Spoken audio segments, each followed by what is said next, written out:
And now, introducing a man who will never load the bases and go down swinging. He will never fail to convert for two. He will never let you down, give you up, run around, and desert you. And do you know why? Because he is Glenn Clark. Good morning. It is Glenn Clark Radio. That must mean that I'm Glenn Clark. He's Paul Valley. We got a lot to do. It's a Would You Rather Wednesday edition of the program, brought to you by Glory Days Grill. We'll get into that a little bit later on. Is it my headphones that got turned up, or am I just louder for some reason? It must be my headphones. It's very weird. That happened in the middle of the show yesterday. I was like, what went on here? I think it's just my headphones, but I don't know that. You're turned up a little louder than you should be. Well, that might be part of the problem then. And now my headphones don't sound right. So there we go. I got to get that fixed. We took care of that. This is the perfect time to be dealing with things like this. We are a well-oiled machine. I blame Papa Cass. Tough day. Tough day. All right. Lot to do on the program today. Wednesdays, we make our trip down to Bowie to chat with the Bay Sox. Today, pitcher Drew Rom, who I believe was the first starter for the year for the Bowie Bay Sox. Gonna catch up with him. Still very much a part of the plans for the Baltimore Orioles. We continue our coverage of the NFL draft. Joshua Ross, linebacker from Michigan. I don't know if you've heard, but the guy that was running the defense at Michigan, he runs the defense now in Baltimore. So it might make sense for them to be a little interested in maybe some of the quality defensive players that were at Michigan a year ago. We'll chat with Joshua Ross a little bit later on this hour. Also, it's Wednesday, so Drew Forrester will check in with us, and our buddy Keith Cavanaugh from Terrapin Times is going to check in with us a little bit later on as well. So much to do on a Wednesday edition of the program. Today's show brought to you by the Baltimore Police. Join a proud new generation of Baltimore Police and make an active difference in your community. Start with competitive wages and excellent benefits on day one. Join for good, bpdrecruit.org. So I have seen, we met your father the other day, Paul. I have seen a little bit of him come out in your Twitter account throughout the course of the week. You get more than a little worked up about things. You get a little. What are you like personally while you're watching these games? Because your Twitter would make it seem like you're a maniac. What are you like? I just can't. I had the game on in the background last night. Actually, the best man at my wedding came over and had dinner with us last night and hung out with the kids, and we played Scrabble with my wife, and we watched the game in the background. And trust me, for whatever reason, because he thinks it irks me, he's still convinced to this day that I am the biggest sports fan on the face of the planet. Mm-hmm. Which, once upon a time, when we were kids, was true. And so, he's not a big sports. He's a Ravens fan. He cares a lot about the Ravens. He doesn't really care about anything else. He's like, I'll go for the scene, but he's not a big fan. And so he thinks, because he could get under my skin when we were younger by, rooting against whoever it was that I was watching. A lot of people do that. Yeah, and that's fine. But he doesn't understand that I just don't give a rat's ass any longer. It's just, I'm too old for this. I'm Danny Glover, right? I'm getting too old for this. It doesn't affect me. So last night he's doing the bit when they loaded the bases in the eighth inning, where he's like, it's gonna be a triple play, and I'm like, well, if I had to bet, it'll, on me. So I bet they'll score one run. I bet they're not gonna have a big inning, but I bet they get one. So shame on me, because I was wrong about that too. But I didn't care. You just can't get me emotionally invested in a team that just doesn't really matter all that much. You very clearly are emotionally invested. Yes. What are you? Are you basically what you describe your father as being during these games? No. I know enough. I know so much about this team that I'm watching them load the bases in the eighth inning yesterday, and I see who's coming up. Right. And I'm thinking... But you're still pretty pissed off about it. Yeah.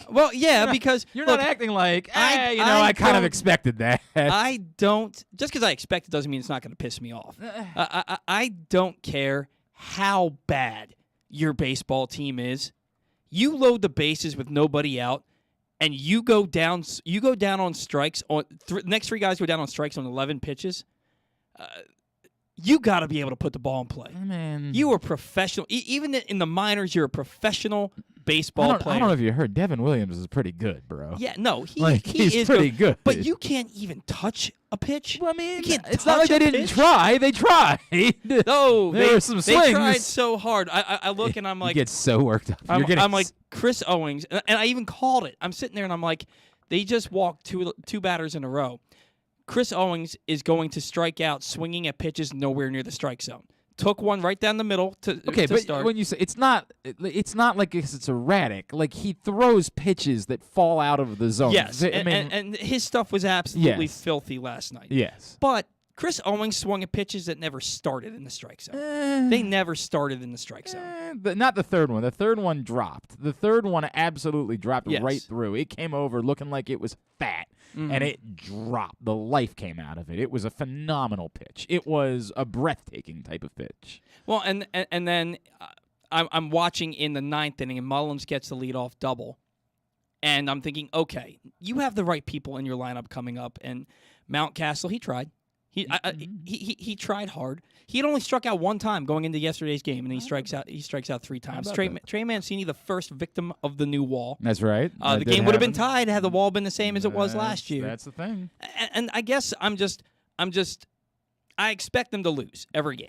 Every game I expect them to lose. But However, you're very clearly mad about it. yes, I'm mad about it when You're very clearly that I ain't mad. I'm not mad. You're very clearly that guy. I'm mad when you lose because of bad baseball, and I consider striking out on 11 pitches by 3 guys striking out in a row on 11 pitches bad baseball. When all you have to do is hit a ground ball to the right side or hit a lazy fly ball to left Why field. do you think you'd be getting good baseball? That's the part that I like. Somebody on Twitter said this was going to happen. I mean, who was it? So Brian Powell. Oh yeah, he said this is such a good dichotomy because Paul's so passionate. And Oh Glenn my clearly God. doesn't care. Oh my God. And he was like, Paul's so worked up. It humors me when I watch it on Twitter. said I'm Paul's like, he's gonna so talk- worked up about this he bad said team. Paul's gonna say these guys are 4 for 47 and runners are in scoring they position, are. and then Glenn's gonna say, but they're not real baseball players. That's the point. And I was like, that's 100%. Like, I just don't know why I can't fathom being invested in this. I can't fathom being at the can't. major league level and not being able to put a ball in play. But they're not supposed to be at the major league level. I mean, Jorge Mateo is. I He's mean- the only one who touched the pitch. He foul tipped one. Oh yeah, good. He had that going. The only for him. one. That was the only one that actually disappointed me because I'm trying. So I'll pull the curtain back. Before the year began, Lil Jordan asked Paul and I a fantasy baseball advice question, and it was Mateo or Gutierrez, correct? And I was like, "Are you out of your mind, Mateo?" And Paul said back, "No, Gutierrez." And I was like, "What?" So now I'm weirdly invested in Jorge Mateo because I want to be able to jokingly come back and say, "How's Gutierrez doing, you jerk? How's that going for you?" I don't think that Jorge Mateo. I'm more intrigued by the offense by Mateo, but I thought he wouldn't get as much playing time because I don't think his defense is good enough to be a starting shortstop. They have to play somebody. Right, Like- I know. Well, no, but I like Mateo. He's been Like getting on Mateo, base a ton. yeah. I like Mateo. I saw Gutierrez's bat come alive last year. I liked his defense. I saw him hit pretty well in the Dominican Winter League. So I was like, I'm going to give Gutierrez a fair shake here. And then he plays one game, and then we see Rougned Odor your guy. in the lineup 3 you hate days. him so much. I can't. It's stand so him. funny. He has no business it's on this. so roster. funny how worked up you are. Oh, it's so. I enjoy it. I need you to know. It gives me joy. I'm Like, su- I don't have to deal with it. I don't have to I don't have to respond. I don't have to. I just get to watch from afar and just take I great don't- joy in how much you care. Rougned Odor, and then Spencer Watkins. What else do you need to see? You saw it last year. He's not gonna pitch? anybody else. Who? Name them. Call up Chris Ellis. At least he had success last year. Spencer Watkins is a steaming pile of hot garbage. Not to. I'm sure he's a hell of a human being and he has a cool arm tattoo, but he's not a major league pitcher. Okay. And he's a nice looking man. I'll give him that. You can smell your own. Paul. But if they had major league pitchers, they would let those guys pitch. But they don't have them. They have guys that are better than Spencer Watkins at AAA. If you say so. Who pitched last night at Norfolk? Who was it? Kyle Bradish. Yeah, so 4 I innings, saw no runs. a few people that were posting like, well, maybe 5 days. You let him make I don't know. There- Man. he Like was- it seems awfully early. They held him back at Sarasota to build up his innings. They're not going Yeah. to give him one start. Like, Well, all right, you're ready. Okay, but you say that. It's not like they're getting innings out of anybody else. Yeah. Like, it's not like Bruce Zimmerman gave him innings. Like, they're just sort of letting anybody go out there and pitch. No, you even can get 4 innings out of anybody.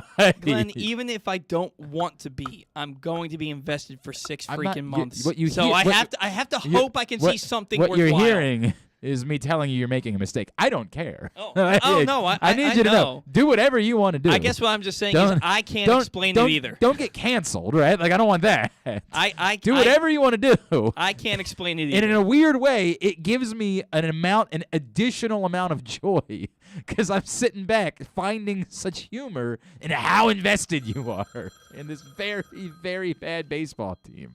I don't get it at all. I don't understand. But you are in, man. You know what I was invested in last night? I was invested in the fact that the Twins and Dodgers restarted at like 1 in the morning, and I looked down as I was going to bed, and I said, yeah, I could throw a live bet. The number was, I want to say, what was the final score of that game last night? I was asleep. Yeah, as I should have been, but I was prepping for a lacrosse game I had to do. Dodgers and Twins restarted. The final score was 7-2. So there was a prop that was available as in live betting wise as the game got into the 9th inning, where it was the total for the Twins. Like basically the prop was would they score one more run. It's like it's 1 in the morning. You've played through a lengthy rain delay. It's 7-2. You're not winning the game. There is no chance that these guys are going up there and working through trying to score a run. There's just no. There are 3 dudes. They're going to walk the plate and try to hit a home run. And that's going to be that. There's just no way. And it was only something like minus 300. So I was like, I'm going to get froggy. And I want to say I threw something like $300 at it. I was like, yeah, man, 100%. Worked out. It worked out great. It couldn't have worked out any better. It worked out exactly the way that I assumed that it would. I get it. It's Minnesota, so it's only 12 at night. But still, it's after midnight. Mm-hmm. You had to wait out a rain delay. And you gave up 6 runs in the top of the 8th. You're not winning the baseball game. Yeah. You don't want to be there any longer. You're just ready. The human nature, man. You're ready to go home. You're stepping up. You're still going to swing to see if you're going to hit a home run because home runs are good for your stats, right? Mm-hmm. Like, but you're not going. They're not getting a runner on first and trying to have him steal second, and they're not manufacturing a run in the 9th inning of the game. It ain't happening. It wouldn't happen in a game that was finishing at 10 o'clock at night. They wouldn't do that in a 7-2 game. The fact that it's midnight only. They're just up there hacking. That's all they're doing. They're up there swinging for the fences. Now, there's always the risk that they run into one, right? There's always a risk of something like that. But it felt pretty comfortable, so I was happy I made that play. That's what got me worked up last night. The way you were feeling watching the Orioles game when I was emotionless, other than extraordinarily happy for Cedric Mullins. It was awesome, his first career Grand Slam. That's always cool. There's something about that because like my kids were still up at that point. And, like, they're just figuring out, like, what a Grand Slam is and why. So now they think it's the coolest thing ever. They think that you should stop the game and, like, have a ceremony to honor someone because they just hit a Grand Slam, and you don't get to see that very often, right? So, like, in their world, it's that big of a deal. Like, they just kept talking about it. I'm trying to get them to go to bed. They're like, remember when Cedric Mullins hit that Grand Slam? I'm like, yeah, buddy. I remember. It was 5 minutes ago. Dude, but it was a Grand Slam. That was really good. Did they say dude? I mean, they might have. I don't remember. They were really excited. They were really excited about Cedric Mullins. I was. I threw my fist in the air at work. It was cool. It was a very cool I didn't know he hadn't hit a Grand Slam before. I thought that was super cool. And back-to-back days where he comes through with the bases loaded, like, you feel good because, again, the players that you're actually invested in on this team, the players that you actually care about, you have some sort of emotional attachment to in some way.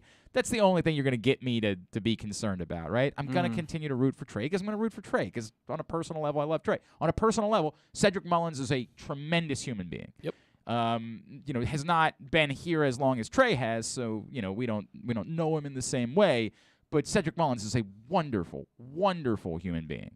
So happy, so very happy for those guys when they get that. If John Means goes out and duels, Corbin Burns tonight and matches him, which, by the way, if there was a night to go to the ballpark, tonight would probably be the night. I don't blame you. This is a pretty good night to go to a ballpark. Like, you took advantage of them $4 tickets the Orioles were offering. I think you're getting a little bit more bang for your buck. I get it. The Orioles aren't very good, but this is still a John Means, Corbin Burns pitching matchup that you're signing up for tonight. I would say that's a slightly more than $4 value that you're getting for your $4 tickets. So, they don't pay me to. Maybe they do. Actually, I think they might be spending money with us right now. So you know what? I don't have to do reads for them, but I'll do a read anyway. Go to the baseball game tonight.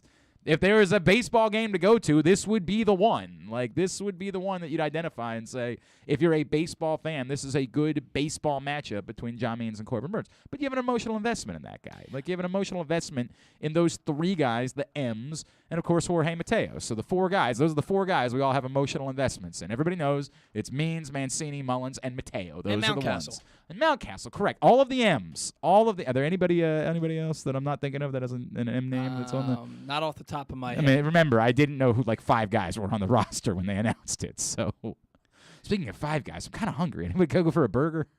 Bring me. 4 dudes. Yeah, right. 4 dudes burgers. I will say, go down to the ball. I got 3 tickets and a parking pass for $45 plus service fees.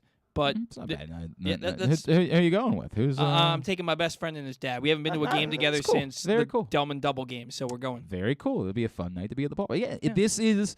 Like, again, there's not going to be a lot of these during the course of the season. There's going to be whatever the first night Adley Rutschman's here, whatever the first night Grayson Rodriguez. There'll be a few games this season where there will be juice for it. There's not going to be as much juice for this one, but from a pure pick a night to go. I remember as a kid, my parents, because we have my mom's sister and her family live in Vegas.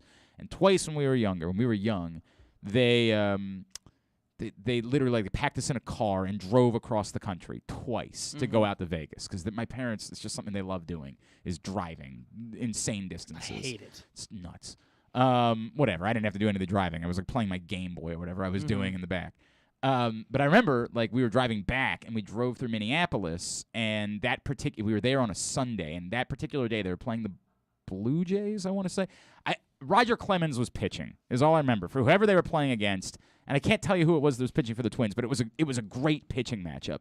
I remember picking up the USA Today that was at the hotel we were staying at that morning, and seeing that was the pitching matchup and looking at my father and being like, dude, we couldn't delay leaving Minneapolis for a little while to go watch Roger Clemens pitch against Brad Radke, probably. Maybe it might have been Brad Radke, somebody like that, right? This would have been in the mid-'90s, so someone of that ilk. So '96, Roger Clemens was in Toronto. So if it was before that, it was probably, I think, because I'm pretty sure it was Toronto. Mm-hmm. So that sounds right. I don't know, but it was a really good pitching matchup. Brad Radke. He's the only pitcher they've ever had. And I just looked. Well, they had Scott Erickson before that. He won 20 games once. Pretty good, man. Which is good, but he was kind of mediocre every other year around that. What about Eric Milton? It could have been around that time too. They had a guy who I think is in the Hall of Fame now. Jack Morris was there for sure. Bert Blyleven was also there for a little bit. They've had some good pitchers over the years. I assumed you were doing shtick there. Yeah, they've had some really good pitchers. It was shtick. 100%. But it might have been Eric Milton, and maybe it was a play because he was a Maryland guy, whatever it was. But I was like, dude, come on, what are we doing? Let's go to the game. Come on, man. We're in Minneapolis. I've never been to the Metrodome. Let's go over to the Baggy Dome. Let's watch the pitching. And my father was like, you know what? You make a great point. And tonight's that type of night. Go to the baseball game. You get to see the best pitcher in the National League from a year ago take on the Orioles' best pitcher the last few years. This is the type of night to be at a baseball game. I got to work. I got to do a lacrosse game tonight, so I can't. But if I didn't, it would be absolutely the type of night where I wake up in the morning and say, yeah, tonight's the night to be there. Corbin Burns and John Means, the pitching matchup tonight. Today's show also brought to you by Live Casino and Hotel and the FanDuel Sportsbook, where we will be for the first round of the NFL Draft on April 28th. Come join us in the FanDuel Sportsbook. You can guarantee your spot, get one of those reclining chairs, or make sure you get a table for all your friends by emailing events@sportssocialmd.com. That's events@sportssocialmd.com to guarantee your spot for the NFL Draft. Joining us now, we make our weekly trip down to Bowie to chat with a member of the Bay Sox, and we've had a few conversations with this man over the years. He is Mr. Drew Rahm, and he's back with us now here on GCR. Drew, it is Glenn and Paul. It's great to chat with you, man. Thank you for taking a couple of minutes for us. Yeah, not a problem. How are you guys doing? Been a while. It's been a little while. Well, the last couple of years have been a little weird, bro. I know. Oh, yeah, you're not wrong about that one. I know. Who am I telling, obviously, but it's been a little weird. Also, I'm sure you'd rather be talking to us after, like, a 6-inning dominant start your first time out. I'm sure you're like, man, really? This is when I'm doing the call? Yeah, but I mean, it's baseball to happen, so no doubt. Only so much I can control. What jumped out at me in your first start of the season is the strikeouts, right? Like, and I think we all know you have great velocity. I think we all know that you can overwhelm dudes. Do you feel like that's your ticket at this point? Like, that your ability to get guys to swing and miss is what's going to continue to elevate you towards the major league level? Honestly, at this point, it's really just trying to find something that works for me. And, like, right now, like, first game of the season, it was a strikeout and it was working. But, I mean, ultimately, it's going to be keeping the big league guys off balance and then just attacking with every pitch I got and just hoping I can get them off balance at least once or twice where they either roll over or they get a nice little strikeout. So, either way, just an out and out. So you're 100% right about that. There's no doubt. Give me an idea of what it is specifically. Like, do the baseball nerdy thing. You spend this off season. What is it that you're maybe trying to work into your repertoire? You're trying to focus on more. Like, as you continue to develop as a pitcher, what are the things you're like, man, I'm trying this thing out, seeing how it goes pitch wise? I mean, of course, velo is always typically number one because, like, that's what everyone loves to see. But for me, like, that just went into being stronger. But for pitch-wise, it was probably just working on the changeup because I worked with Means a little bit last year, worked with Wilder a little bit. But then just ultimately just was watching videos and just kind of seeing what worked, what didn't work. And ultimately I just went with Almenga's changeup grip. And, I mean, so far it's felt pretty comfortable to me, and it's felt like it's been working for me. And I just need to get more comfortable throwing it anytime, anywhere, and just work on the consistency with it. Drew, tell me about that time you spent with John Means. It's a really cool thing. We were just talking about guys, pretty big night in Baltimore tonight because he's pitching against Corbin Burns, and that doesn't suck. Like, that's a good night to spend at a ballpark. Tell me about that time. Like, what did you, were you close with John? Had you approach him? Like, how did that come about that you spent some time with him? So, I mean, he was only there for, like, I think 1 or 2 days, but I mean, I was lucky enough to go in the clubhouse at the same time because, like, at that point, like, I was a little nervous to, like, even, like, talk to him because, I mean, he's Means. He's our big league all-star guy. He's pretty good, like, yeah. Yeah, so, I mean, I was just kind of like that little kid just nervous to talk to him, but eventually I just asked, or got the nuts to ask him about it. And I just asked him about his changeup because, like, that's what I've been struggling on. He was the most nicest, like, genuine guy that you could ever talk to. And, like, he helped me out for, like, good 5-10 minutes. Wow. Just kind of talking over, like, kind of what he feels, like, how he throws it, and just kind of what he thinks about. Like a type of grip, that type of stuff? Yeah, that type of grip and, like, kind of how it comes out of his hand and all that stuff. So. Wow, man, that's really cool, right? Like, that's not a bad person to be able to spend a day with. Yeah, no, I was so happy about it, and, like, honestly, I went back and told my family after that, like, hey, John Means talked to me for like 5 minutes, and I felt like the coolest guy ever that day. So. Do you have to, like, do you worry about just how much of a fanboy you come off as at all, Drew? Like, are you part of you that's like, no, wait, I'm supposed to be here. I'm a top 20 prospect in this organization. Like, I don't want to come off as too much of a fanboy when somebody like this is around. I mean, not really. Like, I mean, they were in our situation at one point, so I mean, I think they understand that part of it and kind of understand what it means to a bunch of the guys down there, especially like high A when they're kind of just now starting out and haven't really gotten, like, around the organization that much. Yeah. But I think now it's getting a little easier to talk to some of those guys, especially when they're over at, like, big league camp or at minor league camp and all that stuff, and, like, they just got sent down. It's like Wellesley and, like, Bradish and all those guys. So talking to them has just been a lot easier and a lot more, like, personable. It's cool. That's really cool. Drew Rahm with us here on Glenn Clark Radio. The Bowie Bay Sox return home next Tuesday night to open up a series with Akron. It's Military Appreciation Night on Tuesday, and then Woof Wednesday is coming up next Wednesday, where you can bring your dog to the ballpark. It's one of my favorite promotions in all of baseball, being able to bring the dogs out to the park next Wednesday for the game against Akron. You can find out more by going to baysox.com. Drew, we talk about some of the pitchers that are in this system. I'm sure you guys hear about it, right? There's this thought nationally that, like, hey, the Orioles have the bats in their system, but I'm not sure if they have enough pitching as they try to do this rebuild, right?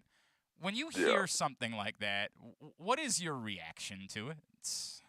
I mean, it's more so that we just kind of get overlooked just because of the type of bats that we have in the system and like how they're all basically first rounders and everything like that. Right. But I mean, I think a lot of our guys are very underrated in a lot of like the prospect rankings or just like nationally like being known. But I mean, I think we're going to surprise a lot of guys just based on what we do and how we get outs and just kind of what our numbers are at the end of the year. Have you used that at all to put kind of like a chip on your shoulder? Do you guys, like make it like sort of bulletin board material to try to inspire you? I think everyone just kind of has in their mind like, hey, we're going to go out, show these guys that they're kind of dumb, they don't know what they're missing, and just kind of go out and prove to ourselves and to them that we're better than everyone thinks that we are. And it does kind of like light the fire in ourselves too, just to go out and be the best we can. The results for you a year ago, we referenced the first start wasn't, obviously your best, but the results a year ago were outstanding. Was there something that you did differently, or is this just, hey, man, this is what I expected it to be as I continue to progress? And you almost like not want to jinx it in an off season, not want to spend too much time doing something different when you have as exceptional a year as you had between the two levels a year ago. I mean, early on, we just worked a lot mechanically, and that's kind of, I think, what led to that success was getting my mechanics down and finding that consistency and going out there every day and just getting better every day on the tiny little details now that we were kind of perfecting the issue I had with ultimately me as a pitcher was my mechanics and my inconsistencies. And I think that just really catapulted me into having that type of year. And I'm really trying to build on that success this year. First outing wasn't exactly what I wanted it to be, but there were some good things, some bad things I could take away and learn from, but ultimately just kind of keep on the same course. Is it a muscle memory thing at all? Is that what it is? Like you're just doing the same thing consistently, repetitively over? Like I'll make a comparison. I'm a terrible golfer, right? Like I'm a terrible golfer. You and me both, bro. Yeah. When I step up, like I have no idea what my body is about to do when I swing that club backwards. Like it could be anywhere. I can't. And then I'll hit the greatest swing I've ever hit in my life. And then the next one, I'll literally miss the ball the next time I swing. I'm so bad at it because I can't get myself to just do something the same way over and over again. Is it that simple when you talk about the mechanics? I wouldn't say simple, but like when it comes down like kind of like that type of stuff, yeah, I mean it is really that simple. It is muscle memory, but it's repeating that delivery over and over for 80, 90 pitches a game. And yeah. Dude, I mean at that point it is muscle memory, and it's going to take a lot to keep progressing and keep that consistent. I feel like, there's a lot of reasons why I would never be able to be a high-level pitcher like you are, but, like, one of them would be by, like, the third inning, I'd be bored. I'd be like, I just want to do something else. Maybe I'll underhand toss this one up there. It really is taxing to just keep doing the same thing over and over and over again, especially, obviously when you don't know what the results are any particular given night. Yeah, but I mean, that's kind of like the competitive nature of at least myself, and I think a lot of pitchers in this league is they just want to keep getting better and better, like pitch by pitch, not game by game, and kind of seeing their stuff versus the hitter stuff and see who's better, and ultimately just go out there and compete and just try to beat the guy on the other side of the field. You mentioned your do you even attempt, or I'm so bad at golf that I just gave it up altogether. Do you even attempt, like, do you still play at all in the off season, or are you like the same way? No, dude? yeah, no, okay. I go out probably every Monday during the season since that's our off days, yeah. And then maybe for like 9 or something like that in the morning if we ever have time. But I mean, in spring training, I was golfing probably 2 to 3 times a week. Okay, then you can't be that bad of a golfer. Like, you might not be as good as other dudes, but there's no way, if you're playing every week, there's no way you put yourself through that type of hell if you're that bad of a golfer. No, I shoot like a little bit below 100. Like I haven't shot over 100, I think, since last year. Okay, dude, yeah, you're fine. Yeah, it's so funny to me when people make fun of somebody who's having a tough. Like I was watching the Masters this weekend, and everybody's like, "Oh, he's just having a terrible round." I'm like, I would kill. Like, imagine shooting an 87. It'd be the greatest day of my life. No, yeah, no, that's a really good day for me. I think the lowest I ever shot was like an 85, and I was just all impressive. luck. That's impressive, man. Shooting 85 is a big deal, bro. Like, that's impressive, man. Hey, remind me. I know because you're a Kentucky Cincinnati kid. Are you a big Bengals fan? Remind me. So I'm a Burrow fan. I mean, dude, Yeah. even for us, right? Like we were having this. Paul and I had this conversation a ton. It's tough because he's going to be kicking our asses for some time to come. But Jesus, he's just so likable. Like he's just insanely likable. He's honestly like the best guy like you could ask for as a Bengals quarterback. He's like everyone loves him. I mean, no one really hates him, and I think it's just hard to hate him. But like, I mean, every time he goes out and does what he does, and he's just a good dude overall. Yep, all of it. He's a great dude. He's so freaking fun to watch play the game, and I know that again, there's going to be more Ravens-Bengals games in the coming years, and we're going to have no choice but to hate him. But like, we couldn't even root against him in the Super Bowl. Like, we were just like, no. I think everyone just wanted the Bengals to win just because it was the Chargers I know definitely in the Chiefs game, everyone was rooting for the Bengals. Yeah, oh, for sure. Like, we've seen enough of Patrick Mahomes. We're good, right? Like, let's see something else this time. I just hope that he somehow gets out of the division so I don't have to love him from inside of a closet. Yeah, it's tough, man. Like, it's going to be tough for years to come because that dude is so good. It's going to be brutally difficult. So if you weren't a big Bengals fan, then who were you rooting for growing up? I was rooting up. I grew up in New York just originally, so I grew up kind of a Giants fan. Okay, all right. And then when I moved to Cincy, I was a Bengals fan, and after like 3 or 4 years of just getting repeatedly let down, Yeah, I was tough. like, I don't have a team anymore, and then got drafted by the Orioles, and now I'm a Ravens fan. I love that. We love to hear. That's what we love to hear. We love to hear it. Did you maybe when you say you saw they moved the wall back at Camden Yards on the other side, did you think to yourself, hey, like, could you do something for the lefties too? Like, could you help us out a little bit? That's a pretty big wall out there. I don't know if they can do that one out there. Yeah. Oh, there's no way they could end up making it any higher for sure. There's no chance they could do something like that. All right, Drew Rahm, what can we plug for you, man? Social media, Twitter, Instagram. Where can Orioles fans be giving you a follow?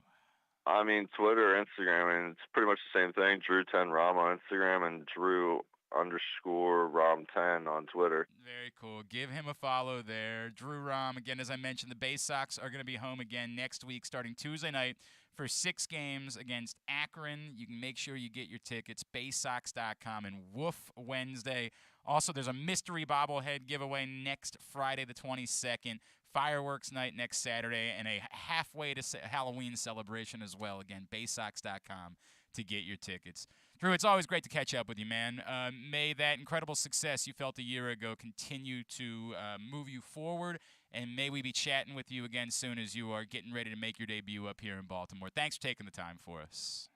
Thank you, guys. I really appreciate it, and it was a lot of fun. Drew Rahm, Bowie Bay Sox. Great dude. Always appreciate him taking the time. He had a really good year a year ago. Tremendous year. He was 11-1 between Aberdeen and Bowie with a 3.18 ERA and a 1.12 whip. 120 strikeouts in 107 innings. Outstanding season for Drew Rahm a year ago. First start this year, tough. Now, again, it's one start. 3 innings, allowed 3 earned runs. I mean, it wasn't like he got his ass kicked, but just not a great first start. One start.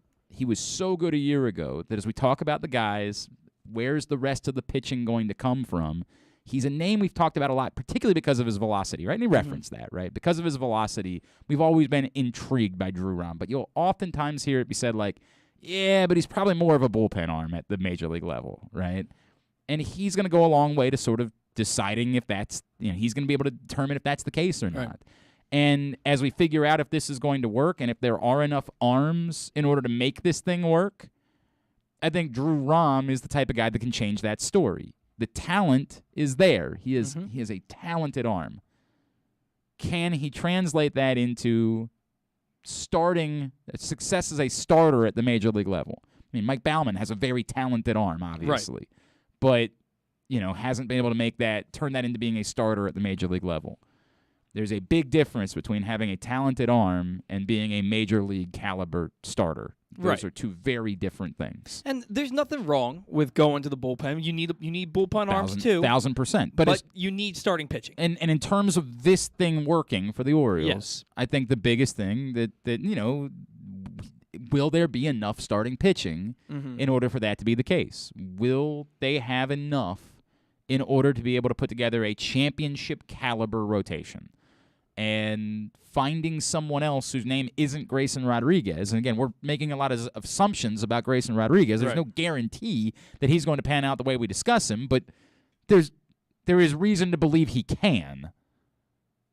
Maybe DL. There's still so many questions because there's so much talent, but there's just enough questions with DL Hall that when we say it, we have to say maybe. The Kyle Bradishes, the Drew Roms of the world. That's probably going to be what ends up making that difference. Is there enough starting pitching or not? Well, who of this group is going to prove it? Well, and this year's going to go a long way towards 1,000%. proving that. 1,000%. And having a better feel for what you need to do once you feel like you're on the cusp of this rebuild coming together. Yeah, because you should see 3, if not all 4 of those guys at some point this year. Drew Rom's probably the exception. Well, but maybe. He's a buoy. Correct. He's a buoy, so maybe by the end of the year they bring him up. They who knows? We'll see. All right, today's show also brought to you by the Stan the Fan Variety Hour. If you missed it on Monday night, Stan the Fan and Ross Grimsley had a great chat with Orioles legend Kenny Singleton. You can find it right now.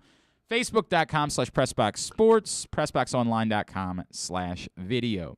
I've got Would You Rather Wednesday scenarios posted on Facebook. I'm going to get them up on Twitter right now. When we come back in, we're going to talk some NFL draft. Another player that's intriguing for the Baltimore Ravens, Michigan linebacker Joshua Ross. Yeah, he knows a thing or two about Mike McDonald, doesn't he? We're going to chat with him next. Glenn Clark Radio.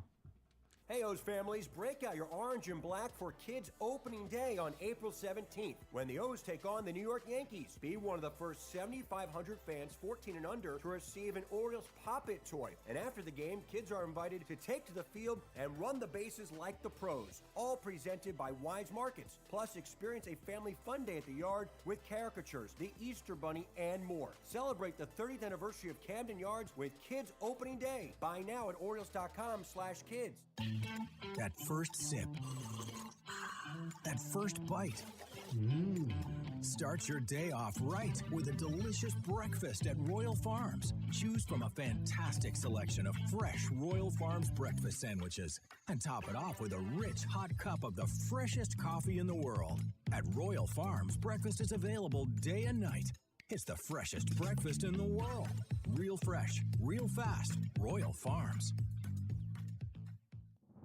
Answering Baltimore's calls for help, running in when others run away, working together toward one shared vision for a thriving city. That's your Baltimore Police. But the department needs more good people, people like you. Join a proud new generation of Baltimore Police and make an active difference in your community. Start with competitive wages and excellent benefits on day one. Join for good at bpdrecruit.org. Sports betting has come to Maryland, and we're ready to help you win some money. Tune in for Simply the Bets with Glenn Clark and Paul Valley every Tuesday morning at 11:40. FanDuel Sportsbook GM Bruce Billick and VSiN's Aaron Oster join the guys every week to give you all of the info you need and even a few winners. So come win some money with us on Simply the Bets every Tuesday at 11:40 a.m. Brought to you by the FanDuel Sportsbook at Live Casino and Hotel Maryland. Listen at PressBoxOnline.com/radio. Watch at YouTube.com/PressBoxOnline. Baseball is back, and so is the spring seasonal menu at Glory Days Grill. Start with the opener, flash-fried pork belly with our popular Korean No. 2 sauce, and take a bite out of the Crunch Burger, topped with home run sauce, white American cheese, and house-made chips. It also features irresistible options like a baseball-cut sirloin with blue cheese, grilled shrimp with garlic butter, and a strawberry salmon salad. And then there's the closer, the Cracker Jack Sundae with a waffle, ice cream, and Cracker Jacks. This menu will be gone at your neighborhood Glory Days Grill. GloryDaysGrill.com to find out more. Great food, good sports. Baseball is back. I'm Paul Valley. And I'm Zach Goodman. You can find us live every Saturday from 10 a.m. to noon talking all things Orioles and Major League Baseball. Like the debuts of Adley Rutschman and Grayson Rodriguez. And how the rotation and bullpen are rounding into form. Watch us live at youtube.com/PressBoxOnline and facebook.com/PressBoxSports. Or you can listen at PressBoxOnline.com/radio. That's the Bat Around, live with the latest in baseball coverage every Saturday from 10 a.m. to noon. We can't imagine why you'd want to, but you can watch GCR live. It's at facebook.com/PressBoxSports and try to guess whether these guys are wearing any pants. All right, we continue along on a Would You Rather Wednesday edition of Glenn Clark Radio. Today's show also brought to you by Underdog Fantasy Football. If you're not playing Underdog, you're a crazy person. There's so much happening there. You can't bet on your phone or your computer yet here in the state of Maryland, but you know what you can do? You can play Underdog Fantasy Football, player props, parlays, things like that make you feel like you're betting, plus the daily and weekly traditional fantasy games. Use the code PRESSBOX when you make your first deposit, up to $100, and we will match it with free money for you to play with. UnderdogFantasy.com, or download the Underdog app in order to get started playing Underdog Fantasy Football. All right, we continue here on a Wednesday edition of the program. A few people that are checking in and telling me that they're going to the game, and I love that. I love that. It is absolutely the type of night where you should be at the baseball game, man. Corbin Burns, John Means, that's the jam. That's what you're looking for. That's the good stuff, if you will. So I appreciate those of you that are checking in and letting us know that you are headed down to the ballpark tonight to check out a great pitching matchup at Camden Yards. What do we need? We need a couple minutes. He asked if you can record after 12 because he's just going into training. Well, then we'll have to figure out a way to make that work. We'll improvise and adapt, as Bob Haney likes to say. We'll improvise and adapt. Sorry, Joshua Ross not available this morning. Apparently, he was very apologetic. Well, that's very nice of him. We always give everybody 2 chances. That's always the way that it works around here. Sure, I'll tell him. We'll call him at like 12:40 or something like that. Okay, and we'll make that work. Okay. All right. So switch gears then and try something else. You know what? I will share with you that the Would You Rather Wednesday scenarios are now up on Facebook and Twitter. 3 scenarios as always. Number 1, would you rather the Ravens use their first 2 picks on Georgia defensive lineman Jordan Davis and injured Michigan edge David Ajabo, or they use those 2 picks and a 4th to trade for DK Metcalf? Number 2, a new sports franchise comes to the area. Would you rather it be the return of the Baltimore Thunder, the indoor lacrosse team, to the newly renovated Baltimore Arena, or the soon-to-be renovated Baltimore Arena, or the Frederick Keys decide that they're going to instead become the permanent home of the Savannah Bananas opponent, known as the Party Animals? And if you're not familiar with the Savannah Bananas, I have included a video of what they do. They're essentially the Harlem Globetrotters of baseball. And their opponent is the Party Animals. That's their version of the Washington Generals. They have, and I wish I had picked the right video. They have added into their act this year flaming bats. The old Savannah Bananas. It's outstanding.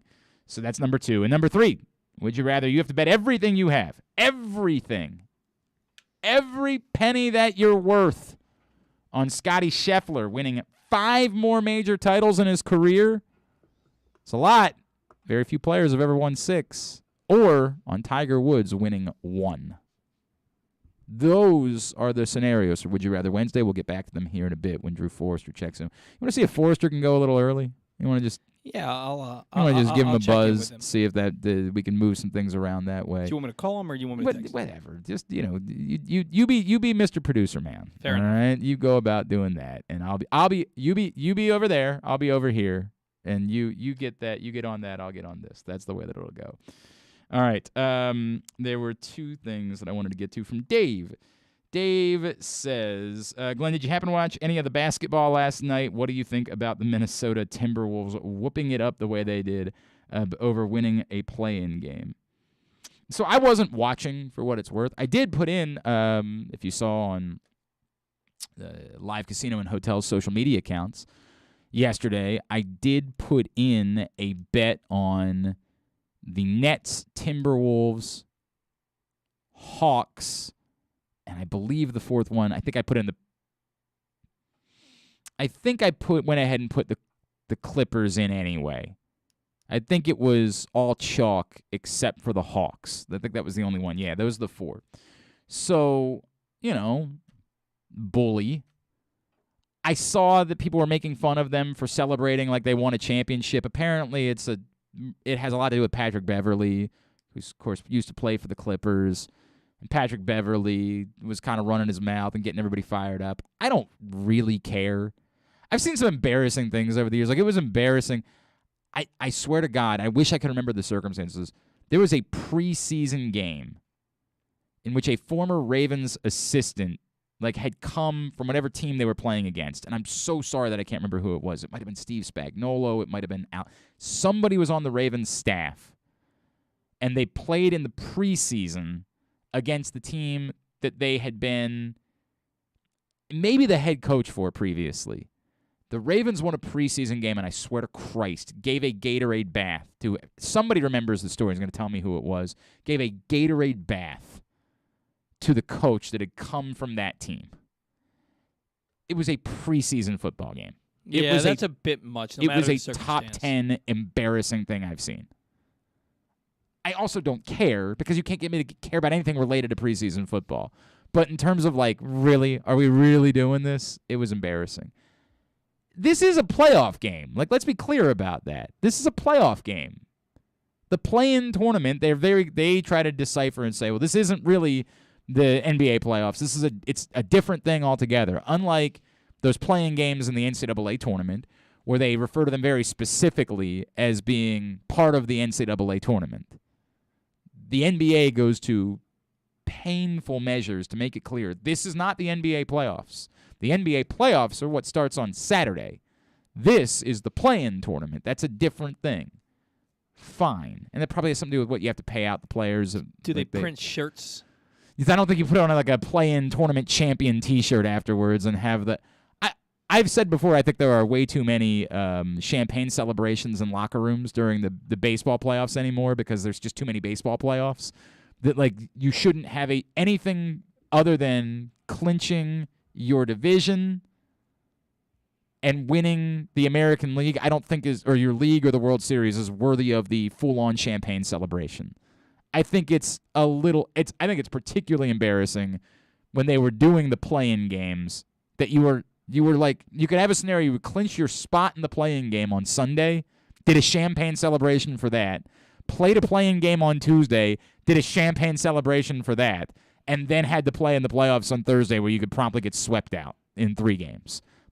It was way over the top. And now, particularly with so many teams making the playoffs, it's ridiculous. We got to come up with a secondary way of celebrating. I know it's a long season. I understand that's what people say all the time. Is what you're really reflecting on is the length of the season and how many games you have to play and how arduous it is to end up being a good team and getting in. But celebrating being the 7th best team in the American League and dousing champagne and beer all over yourselves because you're the 7th of you're the middle of the pack in the league, not worthy of it. We at some point have to get a hold of ourselves with the things that we're willing to celebrate with in other sports this just doesn't happen. You want to celebrate on the field, you want to high five, you want to have a moment, that's great, but it's way over the top when you clinch just getting in baseball by the skin of your teeth on the last day to be the 7th best team in the league. And you're doing a full-on champagne bath because of it. That's just way over the top. A handshake, a pie to the face, and everybody go get a steak dinner. It's something, whatever it is that you want to do. It's got to be. We've got to figure out a way to have an in between. I remember there was when I was in Arizona covering the Diamondbacks. Mm-hmm. The year they ended up making the NLCS 07, so they lost to the Rockies in the NLCS. They got swept. That year, they clinched a playoff spot and did the whole champagne bath. And then before they played another game, whoever it was that needed to lose had lost, and so they had clinched winning the NL West. Mm-hmm. They already done the champagne bath. They weren't going to do another one. And so Tony Clark was on that Diamondbacks team, and it was apparently his idea to get everybody together to do a toast. A pregame toast was what they did. They put on their NL West champion T-shirts, and they all got together before the game they were playing that night, and they had a pregame toast, and the cameras were in there for it. And I was like, that's perfect. Mm-hmm. There should be more teams that instead of doing the champagne bath for their accomplishment, they just get together, they acknowledge each other, they say, hey, you know what? This is something. We've accomplished something. Let's have a toast, right? And I think the team that gets the 7th spot in the playoffs should maybe be the team that's inclined to give a toast. Mm-hmm. Don't need to go with a full-on champagne bath route. We ain't done nothing yet. You win your first playoff series to get in to the now. I'm trying to do the math on this. Now you just be getting into the division series. A toast is appropriate. I would say a toast is still most appropriate for the division series. I think that winning the division and winning a playoff series deserves a champagne celebration. How many games is the series now in the first? 3. You're really giving a champagne bath for winning a 3-game series. You advance to the next round. But all it gets you is into the final 8 in baseball. We talk about the Elite 8. Yeah, we don't really we don't use the Elite 8 as being more of a it's the Sweet 16 and then the Final 4 that are the bigger demarcations because it's getting to the next weekend is the way that we describe it. Mm-hmm. Like all you're doing is I'm going to disagree. I'm going to strongly disagree. I would maybe listen to the argument that winning the division series is enough, like maybe, but I always thought that was a bit much. None of this has to do with the Timberwolves thing from last night. I didn't watch it live. I just saw it on social media. And I saw the reactions to it. And yes, it seemed a bit over the top for winning a play-in game to be this, as we point out, the 7th seed in the West. It did seem a bit over the top. But I don't really have a problem with being happy with, I think Patrick Beverley said afterwards, it's been a tough few years. It's been a long time since the Timberwolves were relevant. They won a game at home in front of their fans. Experience a little joy. Celebrate it. I got no real issue with particularly celebrating with your fans. I think it's one of the things that maybe rubs me the wrong way about the champagne baths. Like, you're in somebody else's clubhouse. You didn't really do anything. And yeah, you're in somebody else's clubhouse. It's not like, I don't know, it just doesn't come off. But if you're at home and you get the opportunity to replicate, like, we all think about that night in 2014 when the Orioles clinched the AL East. And you've got that opportunity to run around with your fans and have those moments. Like, that was awesome. Now, again, they also clinched the division last night, so I'm always going to be I'm completely okay with you doing the champagne bath thing for over winning the division. That's an accomplishment. That's really doing something in a long baseball season. But you're at home, I'm cool with that. Honestly, I'm cool with that. I'm cool with enjoying it and celebrating with your fans. And it's sort of a way of thanking them for their support, and they'll be out for the home games in the first round of the playoffs, and, you're probably not going to win that series. If I'd bet a fair amount of money on that.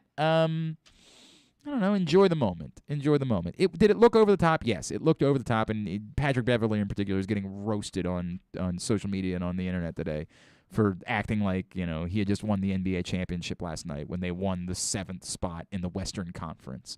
But I don't know, man. Like, I'm okay with celebrating with your fans, like celebrating at home, a cool moment. And I think in particular, it'd be like one thing if the Lakers had won the playing game and like they were celebrating that way.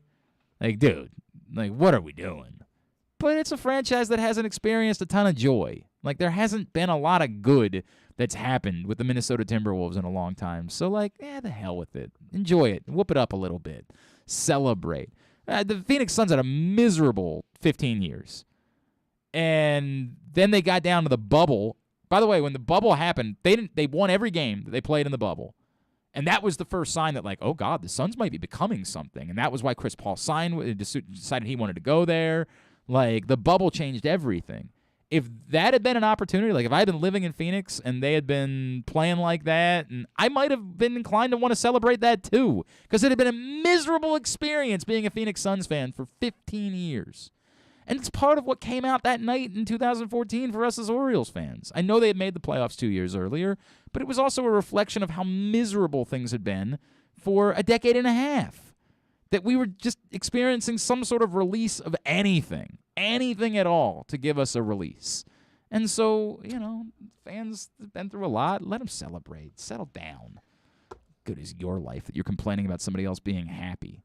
God, man. Spent way more time talking about the Minnesota Timberwolves than I intended to.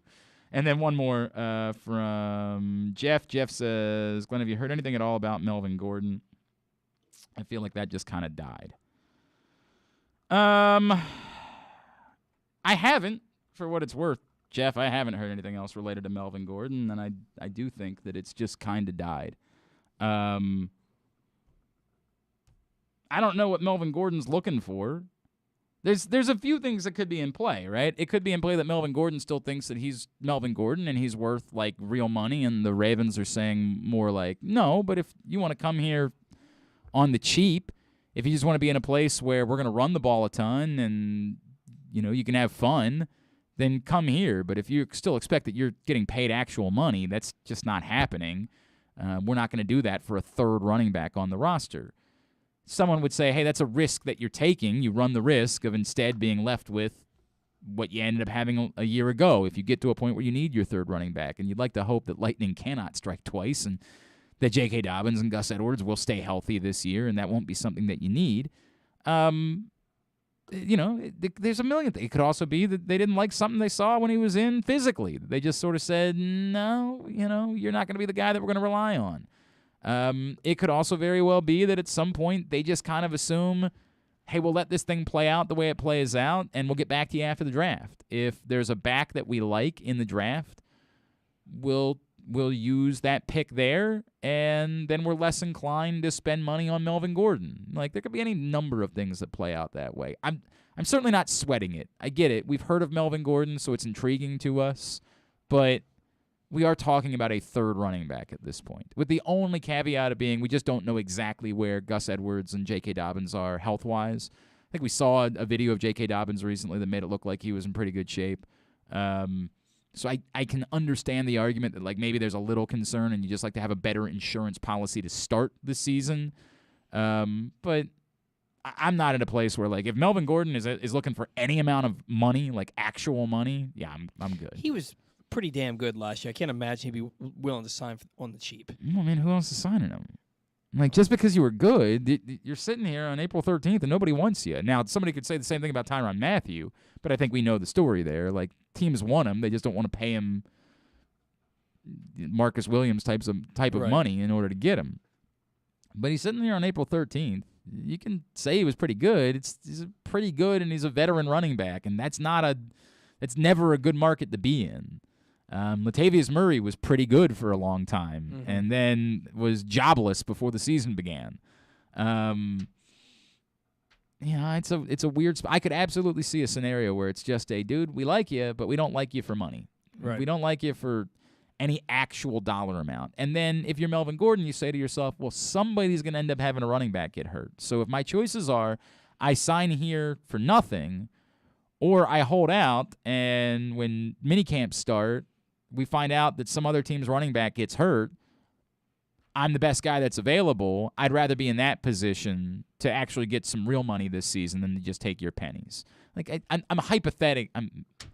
spitballing about all of this because I don't know. I haven't done any reporting related to Melvin Gordon. I'll tell you, the one team that comes to mind that needs a running back, in my humble opinion, Your humble opinion. is the Atlanta Falcons. I'm not a big Mike Davis guy. No, Cordero Patterson was the guy. Yeah, but No, he was a pretty effective running back, man. Yeah, he was a really effective running back. Yeah, but I mean, he's been in the league for like 15 years. But I also don't know if you're the Falcons, what exactly are you trying to do there? Like, it's a weird spot to be in. I don't know. I presume the Falcons are going to use an early pick on a quarterback, and and I guess if Melvin Gordon wants to win, he's not just worried about a big paycheck. But you never know. I don't know. It's a starting gig, I think. All right, when we come back in, Drew Forrester is going to join us. We're going to play Would You Rather Wednesday. That's on the way. Today's show also brought to you by your local Toyota dealer, buyatoyota.com. Make the most out of every day in a Toyota RAV4, available in hybrid or gas-only models. A RAV4 can get you where you want to go in style. Check out buyatoyota.com for deals on new RAV4s from your local Toyota dealer today. It's Glenn Clark Radio. Sports fans, the wait is over. The all-new FanDuel Sportsbook is now open at Live Casino and Hotel in Hanover, Maryland. This is your chance to win big right in your own backyard. Bet on every sport with self-service kiosks and watch all of the action from the best seat in the house. Make every moment more at the all-new FanDuel Sportsbook at Live Casino and Hotel in Hanover. Please play responsibly. Gambling problem? Please call 1-800-GAMBLER or visit mdgamblinghelp.org. The newest edition of Pressbox is available now. On the cover, we celebrate the 20th anniversary of Maryland men's basketball's 2002 NCAA Tournament Championship, as Gary Williams reflects on how the program rose from the ashes of NCAA sanctions to the pinnacle of the sport, and why his perspective of the title run has changed now 2 decades later. Plus, Juan Dixon, Lonnie Baxter, and the rest of the team relive the moments that ultimately led them to cutting down the nets in Atlanta. Pressbox is available for free at over 500 area locations, including 60 Royal Farms stores. And you can always find the entire edition, as well as the best daily coverage of the Orioles, Ravens, and Terps at PressBoxOnline.com. Answering Baltimore's calls for help, running in when others run away, working together toward one shared vision for a thriving city. That's your Baltimore Police. But the department needs more good people, people like you. Join a proud new generation of Baltimore Police and make an active difference in your community. Start with competitive wages and excellent benefits on day one. Join for good at bpdrecruit.org. Stan the Fan here, welcoming back one of my favorite sponsors, the Costas Inn. And everybody around Baltimore knows the Costas Inn is a great place to go and grab crabs, steaks, salads, soups, whatever's on your mind to eat in person. But did you know that the Costas Inn has upped their game? They are now one of the premier takeout places in Baltimore. Give them a call now to order your food, 410-477-1975. That's the Costas Inn over 4100 North Point Boulevard. The biggest pro wrestling stars today and all time all have one thing in common. You've heard them on Jobbing Out. Matt and Nick Jackson, the Young Bucks. Thanks for having us, man. Appreciate it. The great Kurt Angle. Thanks for having me on the show. I appreciate it. Matt Riddle. Yeah, man. Thanks, man. The champ, Drew McIntyre. Oh, thank you for having me. The great Ron Simmons. Damn. Keith Lee. Appreciate you guys having me, man. Bill Goldberg. My pleasure. Charlotte. Thank you so much for having me. Mick Foley is with us. This is the greatest name for a wrestling show I've ever heard. MJF. I'm glad you're happy I'm on this show because I'm freaking miserable. No. Le champion. Chris Jericho. Le champion. AJ, Aaron, Brandon, and Glenn are talking pro wrestling every week on Jobbing Out. Find it at PressBoxOnline.com/radio, iTunes, and SoundCloud. Stay tuned. Your chance to win $1 million is coming up. Probably not from us. You're listening to Glenn Clark Radio. So Derek Carr's got a new deal with the Raiders. It's 3 years, $121 million to stick around. And, you know, inevitably, whenever any quarterback signs a contract, the Twitter response from Ravens fans is, well, if Derek Carr is getting paid this amount, then what is Lamar Jackson worth? And this goes back, we keep doing this. Apparently John Harbaugh was on with Rich Eisen, and that led to a whole discussion from Mike Florio about this story. And you still get this sort of echo chamber of, well, he's just watching the numbers go up and up and up and up and up and up and up, and this is why it's smart for him to bet on himself. You guys can't make the secondary part of that make sense. You keep trying to, but you can't make it make sense. This idea that he's betting on himself. That's not a. We're talking like this is 2012, or that like he's Derek Carr. The man has all the leverage. He's just choosing not to use it, and in the process, taking less money to play football this season, which again is his right, as I've said a billion times. And he has every right. Lamar Jackson can do whatever he wants to do in terms of taking money or not taking money.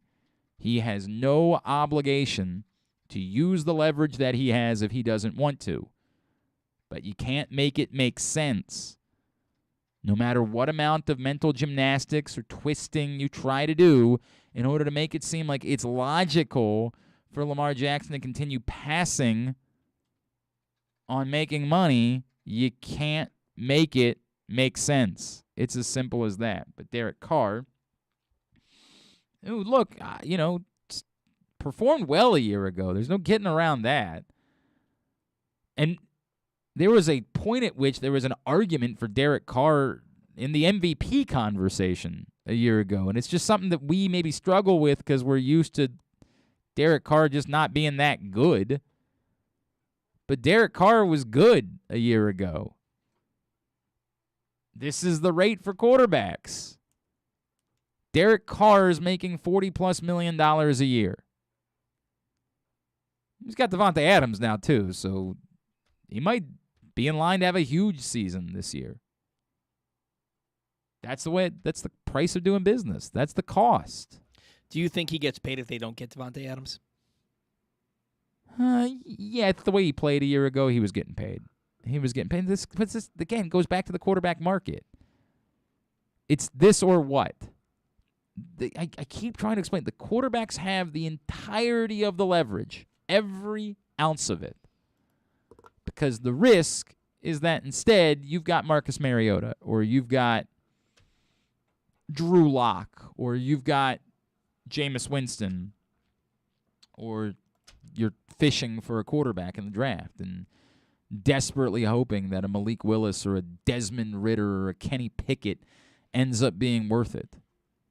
The quarterback has the entirety of the leverage. And it's just up to them and how much they want to use it and how much they want to acknowledge the fact that they have all of the leverage and how far they want to go with it.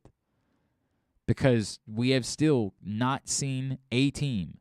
And you keep trying to hold up the Washington with Kirk Cousins as being the example of this. Washington had good reason to think that maybe Kirk Cousins was not a player that was worth that amount of money, but that's badly backfired on them. There has not been a team that has bucked the trend and proven that it is wise to not pay the quarterback whatever it is they're looking for and go fishing again. You don't have a single example of that. Even the one team that did it has sucked since that point. The best thing they had going for them was Kirk Cousins, who's not even one of these quarterbacks. But they haven't been able to replace him. No one has successfully done this and shown it to be an option, which isn't to say that someone couldn't in the future, but until that point, the quarterbacks maintain all of the leverage. All right, I have no idea what's going on with Forrester. Could not tell you. It's maybe a. Oh, is he there? Oh, well, you should have told me that. I thought you were struggling to get him on the phone. No, I thought you knew. Oh God. All right, what's going on with you? How are you, pal? That was a great 5 minutes. My God. What's I mean, you're arguing about Lamar Jackson, and the Orioles failed to bunt the runner over last night with nobody on in the bottom of the ninth inning. When any moron would have bunted the guy over from second to third. Wait, Ryan Mountcastle. Yeah, wait. No, I don't care who it is. Wait a I second. couldn't care less who it is. Wait a second. You bunt the guy over from second to third. End of the story. Casey Stengel would have done it that way. Earl Weaver would have done it that way. Ron Samuel would have done it. I don't know that Earl Weaver would have done it. That wasn't really his style. Every great Oriole manager would have done it that way. You just lumped Juan This guy Samuel. is starting to get on my nerves. You and Paul was screaming for him to be fired the other day. I wasn't screaming for him to I'm be not fired. screaming for him to be fired, but you bunt the runner over there, get him to third base. They already had a catastrophe in the eighth inning.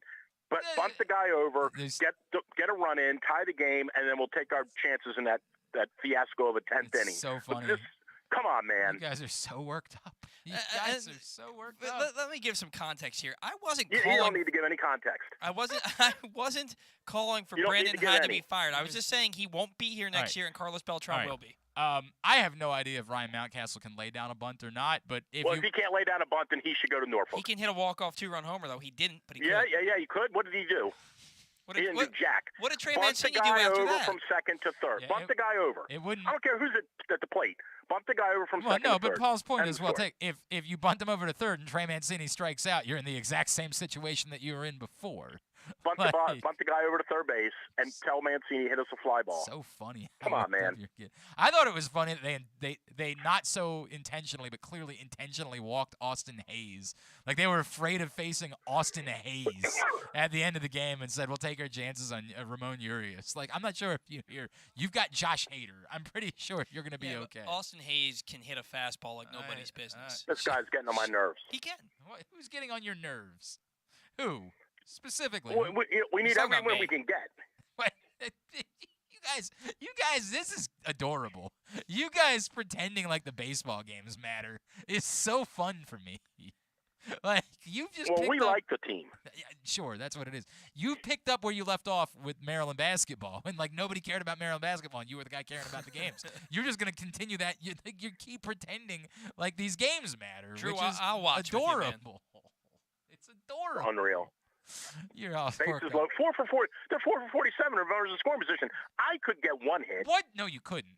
This is like you thinking that you could make the Billy Cundiff kick. You couldn't do it. What? What? They're 4 for 47. You're pretending like you're surprised that the team isn't good. They're not good. Like, I got spoiler alert. This is what happens to bad baseball teams. 4 for 47. I mean, that's amateur hour. What's going on with you? Drew and I hung out in the FanDuel Sportsbook the other day. Oh, well, this is way better than talking about Lamar for the 29th straight day. Oh, I'm not really interested in that. But okay, Derek Carr got $41 million a year this morning to play football, and so whenever something like that happens, everybody's I can't figure that out either. But this is exactly what I'm talking about. The quarterbacks have all the leverage. They have all of it, and it's even the bad ones. Oh, man, Derek Carr's not a. You're going. Yeah, he's not a bad quarterback. He's not a bad. I mean, I would take him. He's not a bad quarterback, but he's not. He shouldn't be getting $41 million a year. But then none of them should be getting $41 million. By the way, if Kirk Cousins is getting $35 million a year, then hell yeah, well, he shouldn't be getting 35. But that's the point. Like, so we just keep doing this. This is what we keep doing. Like, the quarterbacks have all this bit where we're pretending like Lamar's being smart and betting on himself. We can't. We can only keep going with that for so long what until happened we have to the good old days of collusion? Right, yeah, everybody working together to make sure none of the where players you guys just got all paid. make $750,000 and be happy with right? it. Yeah. Why don't we get back to that? The CFL. It impacts you in some way. The colluded football league. Colluded football league, where nobody's allowed to get paid. Just be happy that you have a job. We have one owner who was clearly doctoring the book. Oh my God! I mean, if funny. he doesn't get kicked out of the league now, I mean, from all the other. Honest. Okay, you say that. Why now? Why would this be the thing? Because here's why. And when I say what I'm about to say, I am not diminishing in any way any of these other atrocities. Taking the pictures of the cheerleaders thing, no problem. Didn't affect any of the other owners. Harassment in the workplace, okay. Didn't really affect any of the other teams. All the other crazy stuff they've done didn't really affect the other teams. But when they start fooling around with the revenue of the tickets, and you're now underreporting the amount of money that you're bringing in, now you're costing other teams money. Okay. Now everyone should be interested. Okay. Not that they weren't before, but that other stuff, and I'm not minimizing this. There's probably a story or two like that in every sports organization in the country, right? Someone somewhere in Baltimore, Milwaukee, St. Louis, San Diego, Texas, they can all come up with some kind of story about workplace this, workplace that. It's not good, but it happens everywhere. The team doctoring the books doesn't happen everywhere. We don't think. I was going to say, you say that. I'm not sure I know that. I mean, either, correct. Right? But this is the scandal of all scandals, and I think they've been wanting this guy out for a long time. So now this has got to be the final straw. I hear you saying that, man. I hear you saying that. If they wanted him out, why wouldn't he just be out? Like, I'm not. Well, it's not that easy. Why wouldn't it be? It isn't that easy. But I hear you. When they wanted Jerry Richardson out, it did not take very long for them to get him out. Right. So that would lead you to think, right, that there's somewhere way buried in the back of some file cabinet somewhere, Snyder is able to stand up at a league meeting, and when the owners say, "Hey Dan, we got bad news for you. We took a vote, and it came out 28-3, and it came out 28-4, and you're one of the 4. You're going to have to go." Snyder stands up and goes, "I think that's a really good idea. Let me first remind you guys of this story." Yep. Oh, this is not. I had somebody who. So I think that's got to be. If there's any explanation for why they haven't jettisoned this guy so far, he's got to have something somewhere. So it's so funny. I have someone in my life who is very smart, but would have no actual, that I know of, actual knowledge of this. This is not a source. This is not somebody with information, but he's a very smart person who is connected to sports. And we were having this conversation one day, and he looked at me dead in the eye and he said, I'm convinced he knows who was on Jeffrey Epstein's flights. And I said, oh, my God. Like, that's it, right? It would have to be that type of thing. Maybe. I don't even think we care about that. No, we care a lot about Do we that, really? dude. Yeah, Yes. we would. We would care an awful really? lot. Yes. Yes. I mean, didn't the former president and his wife get involved in a bunch of crazy stuff with No, that I mean, dude? I think all of the presidents did for a little Okay. while. Both of them. I mean, I seem to remember those folks in Arkansas being involved in a lot of crazy stuff. I don't think we care about that. Do we really? Yes, we also elected a guy who was trying to have sex with his daughter. I mean, like, we've done a lot of crazy things Well, here. he just said she was pretty. Right, exactly. He said he would date her. Those were the words that he said. She's kind of cute. I'm not saying she's not attractive. I want to make that very clear. We agree about that much. No, he's got to have something. He has to have something. But that was the point. Or they would have given him the boot already. It has to be something like that. Is there any way? I'll give you what I think it is. Okay. Because I don't think we really care. But we've I had completely disagree crooked with you about that. politicians for 50 years. Yeah, but these aren't politicians. These well, aren't. they are. No, you say that. You're saying the NFL owners were on the plane. Yes. Yeah. Okay. But I'll give you one. I'll give you one that's bigger than that. And you already know what I'm going to say. You just haven't thought it through. Okay. He's got to know something about gambling. He's got to know something about a game or a moment in the league or a year in the league or in some way, shape, or form where the outcome of a game or games was contrived. Yeah, maybe. I mean, like, it's certainly that it's possible. Yikes. I'm just saying, like, that to me, if you were looking to shake up now in 2022, particularly when everyone's betting, right? If you really wanted to wreck the league, you would say, oh, what about that Super Bowl when the Steelers beat the Cardinals? Yeah. And we as a league decided to fix that. I hear what you're trying to say. We've literally had these things play out in other sports, and it hasn't really, like, there was a huge gambling scandal in the NBA, and what did it do to the NBA? It made it. The NBA is more popular than it was. Yeah, but that wasn't a league scandal. It was a referee. Right, I understand that. I understand. I'm just saying, I think, but anyway, I'll just leave it with, and obviously you probably think the same thing, like somewhere, somehow, there are some bones 100%. buried that only he knows. It has to be. Well, that he knows, sense. and they know he knows. It makes no sense. It's bizarre. Makes absolutely no sense whatsoever that the man just continues to do this. All right, so it's incredible. So give me your thumbnail on Scotty Scheffler. Give me your. By the way, Drew Forrester is the host of Fairways and Greens every Sunday, 12 o'clock on 105.7 The Fan, and I implore you to listen because we need there to be an audience when Rita and I start at 1 o'clock here in a couple of weeks. So give me your thumbnail. Is this dude a guy who's on a historic heater, or is this dude a guy who's about to become like a generational type of player within this sport?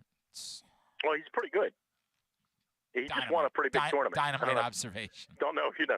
Dynamite. Well, first of all, I think, here's if you're looking to do the, yellow pad ledger sheet thing, on the left side is why it's a fluke, and not fluke's a terrible word, why it's a once-in-a-lifetime heater versus generational. I would say this. If you look at his golfing career, all he's ever done in his life is win.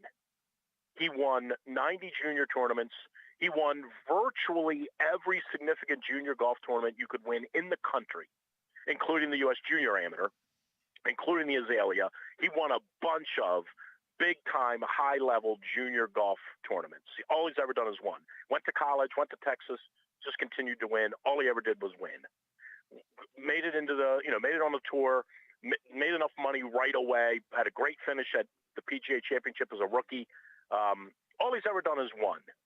So he is eerily reminiscent to Tiger. Now, Tiger won 6 U.S. Junior events in a row, meaning he won the 3 U.S. Juniors, and then he won the 3 U.S. AMs in a row. No one's ever done that, and no one will ever do that. But this kid's pedigree is very similar to Tiger's. Very similar. But he hadn't won. But as of 3 months ago, he hadn't won anything. Correct. So it took him, he got out on tour, 2000 and whatever Morikawa won. What would that have been, 19, or did he win in 20? He won the won the PGA when there were no fans. Right, so he won in 20. Yeah. And that was really Scheffler's first kind of year. 2021 last year, he was good enough that they picked him on the Ryder Cup team. So he's really only been out there less than 2 years. You know, some guys play on the tour for 10 years and don't win. So I wouldn't put a lot of stock in how long it's taken him. I would say that the one thing that also points to him potentially being on a Rory-ish kind of run is the golf courses where he's won. He won at a quirky, weird layout in Phoenix where the crowds are all drunk and rabid and screaming, and it's kind of like indoor dome golf, they call it. Then he went and won at Bay Hill in what was kind of looked a little bit like a U.S. Open setup where it was wet and the rough was up high and the greens were crazy. And then he went and won this marathon match play thing at another, I wouldn't call it a quirky course, but had certainly on the back nine, had some weird holes. And then he just won it, what some people would say is the hardest venue in the venue-wise, hardest venue in the country for a young player to win. So I would put a lot of stock in those things. Is he going to go 8 out of 12, 16 out of 24? Right, you know, right. No. But I think he's looking at a 6 or 7 win year. I think he's, you know, he may pick and choose his tournaments a little more carefully now. He might not need to play 30. Maybe he can play 25. But he's not done winning this year. I think that's a pretty safe bet for sure. Sure. But there's his short game. But there's a big difference. It's funny because it's funny how he doesn't. And I say this, and I say this to my golf team all the time. Like, you're not playing golf swing. You're playing golf. Don't worry about what your golf swing looks like. Your ball doesn't know what the golf swing looks like. Your clubs don't really know. Just make the best swing you can make it. Make the ball go forward and just aim correctly. It's an aim sport. So I think he has that sort of perfected. His golf swing isn't great, but he knows how to hit a big block fade, get it in play. He's got great hands. He's really good around the greens, and he just is a good scorer. His golf swing's technically isn't perfect, but he gets it in the hole quicker than anybody else gets in the hole, which is the key. So I think he doesn't have the quirkiness and the mechanical oddness that Spieth had. You know, his swing is more odd in his lower body, where Spieth's swing was way more odd in his upper body. And I would say historically, guys with Westwood would be a guy, Spieth would be a guy, those kind of players, Montgomery, guys with odd upper body moves tend to flame out quicker than guys with weird lower body moves. Okay, let me pose it this way.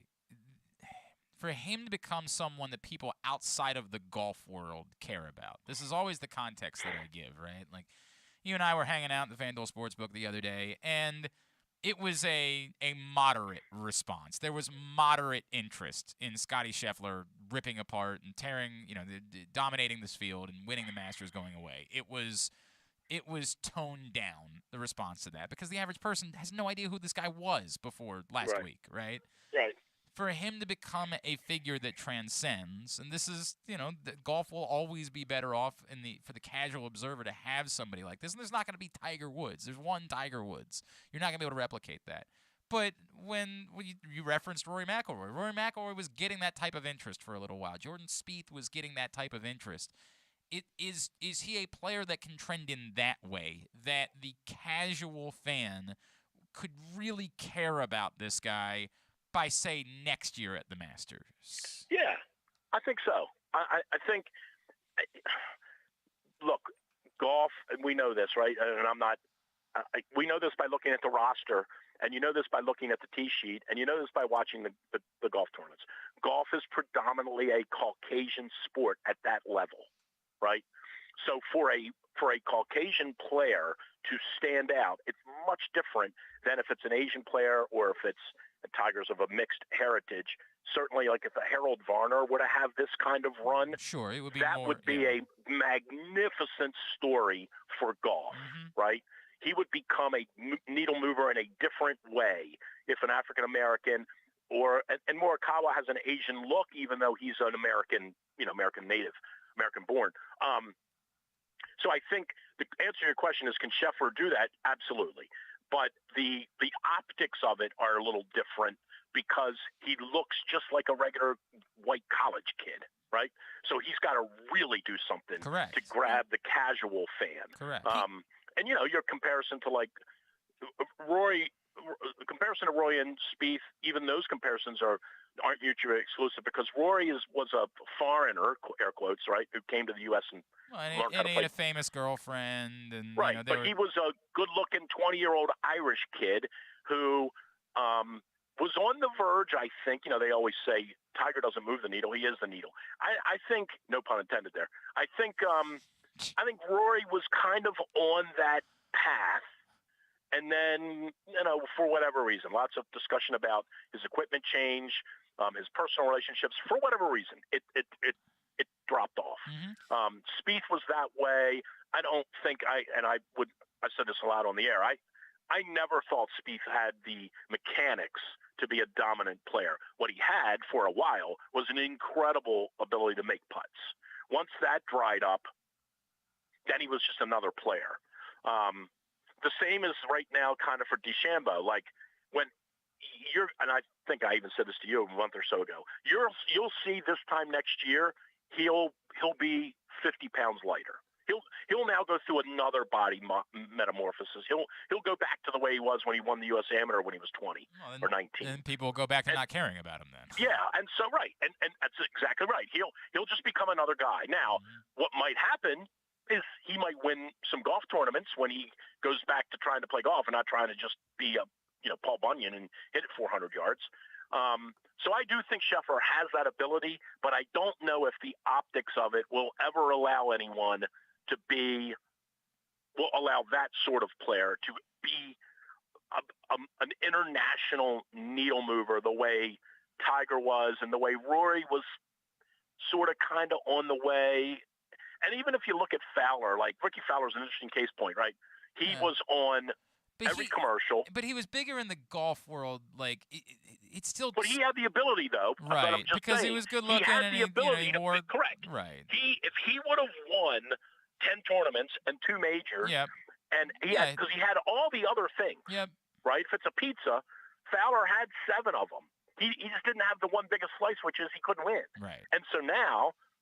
he's not doing any more commercials. And now you'll see, next year Scheffler will be pushing FedEx or AT&T or whatever, or Progressive, whatever Fowler was doing, they'll just give that $5 million to Scheffler because he's winning.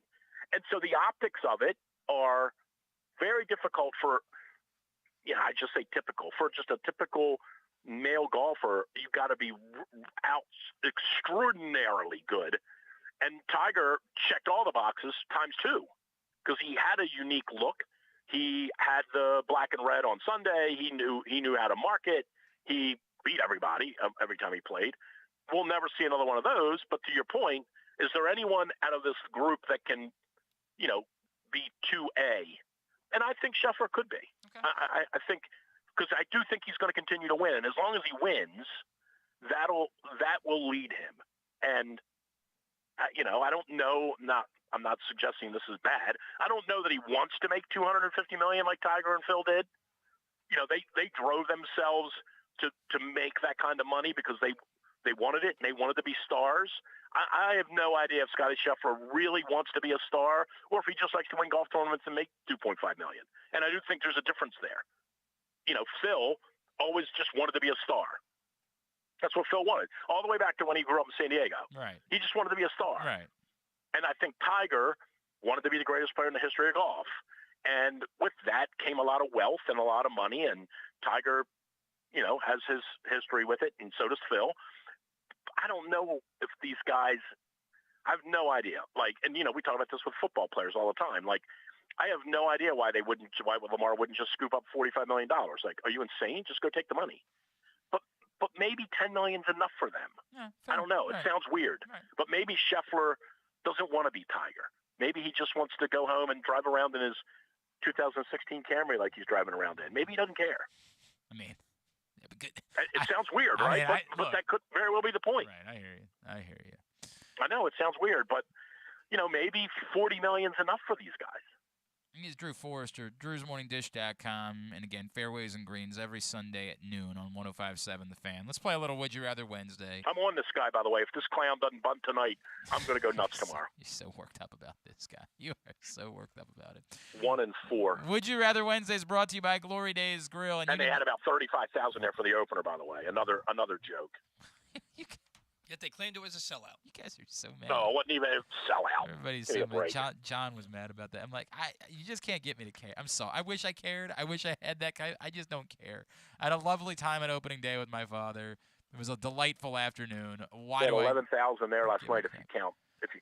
I would go tonight, by the way. If I didn't have to work, I would go there. I would go there tonight to see Means versus Burns. That's actually Yeah, that should be a good pitching matchup. But we'll probably have bases loaded in the ninth with nobody out, and he'll let 3 guys swing away.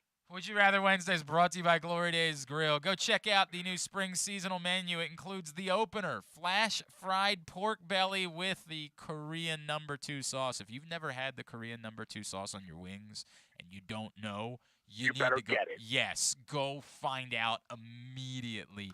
Also, the Crunch Burger topped with home run sauce, white American cheese, and house-made chips. And they've got the Cracker Jack Sundae with a waffle, ice cream, and Cracker Jacks. This menu gone at your neighborhood Glory Days Grill, glorydaysgrill.com to get your order in. All right, would you rather, number 1, would you rather the Ravens draft Georgia defensive lineman Jordan Davis in the first round, use their second-round pick on injured but talented Michigan edge rusher David Ajabo, or they use those 2 picks and a fourth-round pick to trade for DK Metcalf? Oh, Metcalf in a heartbeat. Okay. Do you want to share a thought? Seen him play. Know he can play. Don't have to worry about whether or not he's going to come out as a pro and lay an egg.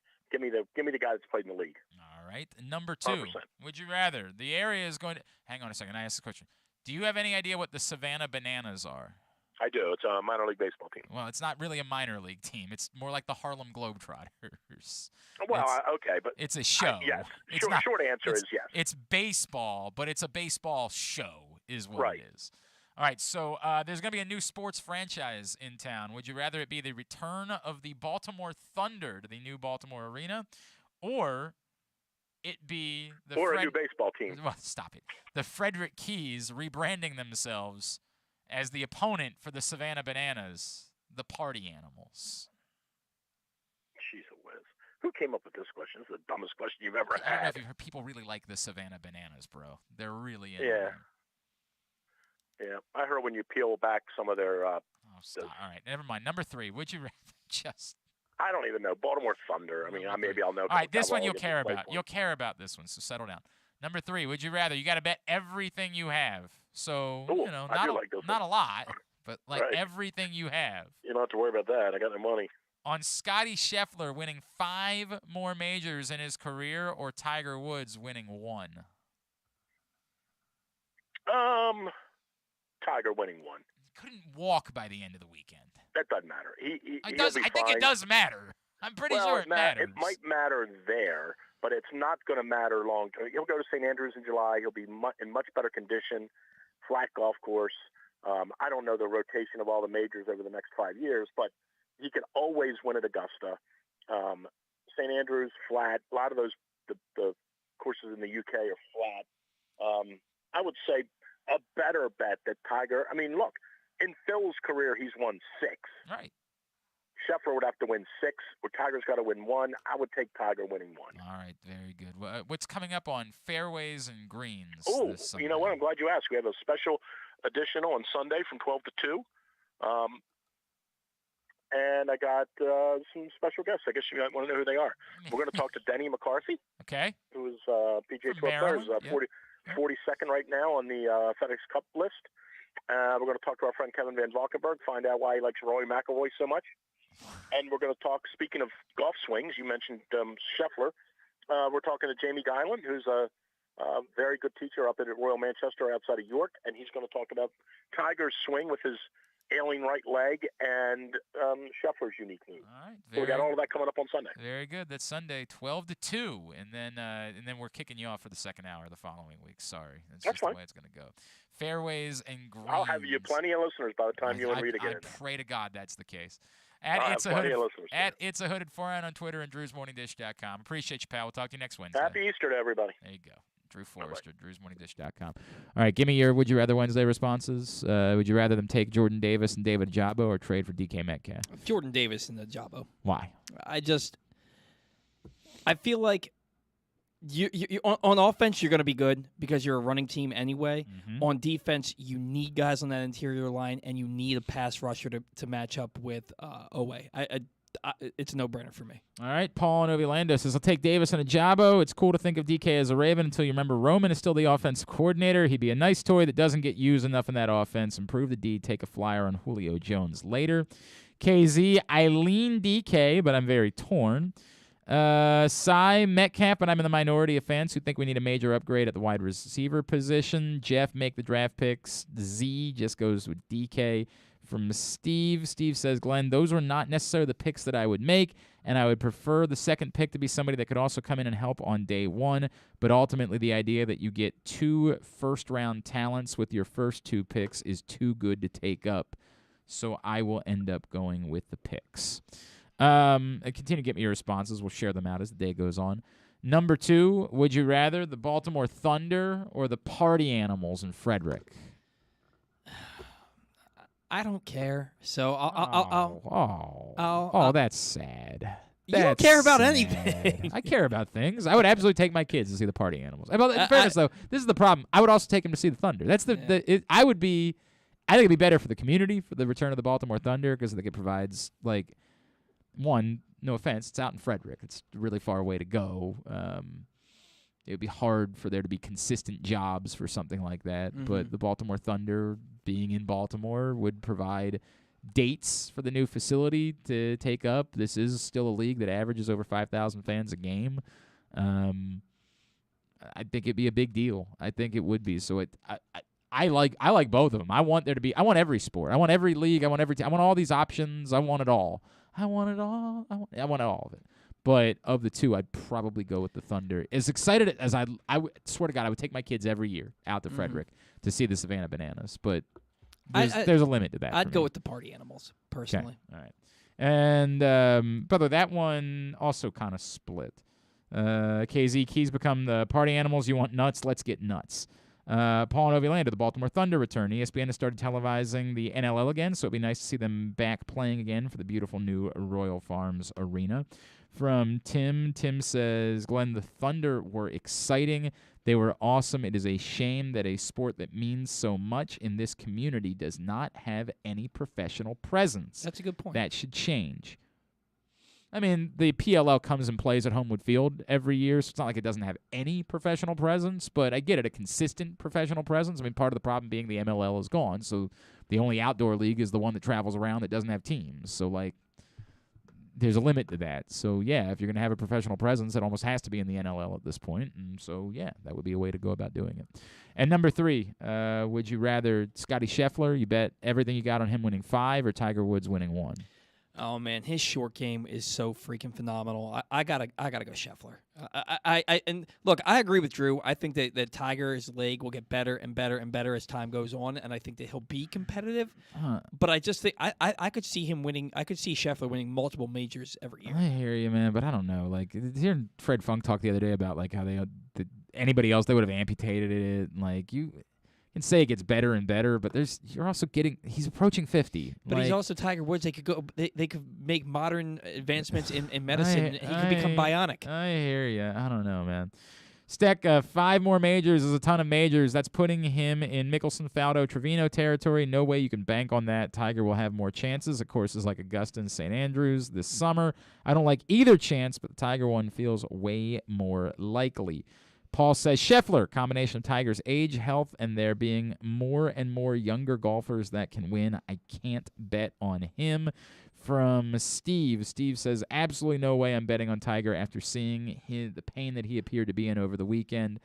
I know that there are courses that will suit him just fine, but it's still unlikely at this point.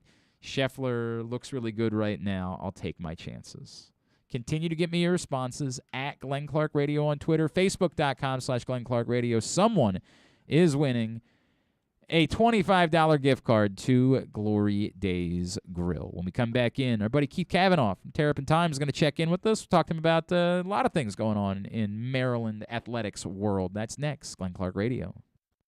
Sports fans, the wait is over. The all-new FanDuel Sportsbook is now open at Live Casino and Hotel in Hanover, Maryland. This is your chance to win big right in your own backyard. Bet on every sport with self-service kiosks and watch all of the action from the best seat in the house. Make every moment more at the all-new FanDuel Sportsbook at Live Casino and Hotel in Hanover. Please play responsibly. Gambling problem? Please call 1-800-GAMBLER or visit mdgamblinghelp.org.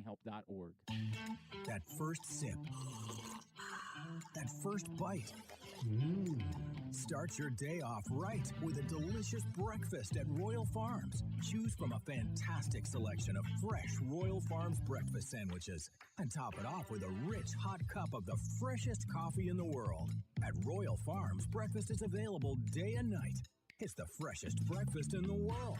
Real fresh, real fast. Royal Farms. Hey, O's families, break out your orange and black for Kids Opening Day on April 17th, when the O's take on the New York Yankees. Be one of the first 7,500 fans 14 and under to receive an Orioles Pop-It toy. And after the game, kids are invited to take to the field and run the bases like the pros. All presented by Wise Markets. Plus, experience a family fun day at the yard with caricatures, the Easter Bunny, and more. Celebrate the 30th anniversary of Camden Yards with Kids Opening Day. Buy now at Orioles.com/kids. Baseball is back, and so is the spring seasonal menu at Glory Days Grill. Start with the opener, flash-fried pork belly with our popular Korean No. 2 sauce, and take a bite out of the Crunch Burger, topped with home run sauce, white American cheese, and house-made chips. It also features irresistible options like a baseball-cut sirloin with blue cheese, grilled shrimp with garlic butter, and a strawberry salmon salad. And then there's the closer, the Cracker Jack Sundae with a waffle, ice cream, and Cracker Jacks. This menu will be gone at your neighborhood Glory Days Grill. GloryDaysGrill.com to find out more. Great food, good sports. The newest edition of Press Box is available now. On the cover, we celebrate the 20th anniversary of Maryland men's basketball's 2002 NCAA Tournament Championship, as Gary Williams reflects on how the program rose from the ashes of NCAA sanctions to the pinnacle of the sport, and why his perspective of the title run has changed now 2 decades later. Plus, Juan Dixon, Lonnie Baxter, and the rest of the team relive the moments that ultimately led them to cutting down the nets in Atlanta. Press Box is available for free at over 500 area locations, including 60 Royal Farms stores. And you can always find the entire edition, as well as the best daily coverage of the Orioles, Ravens, and Terps at PressBoxOnline.com. The Toyota Tacoma comes in a wide range of models and trim lines. You can choose the perfect Toyota to reflect your unique personality and driving habits. Check out buyatoyota.com for deals on new Tacomas from your local Toyota dealer today.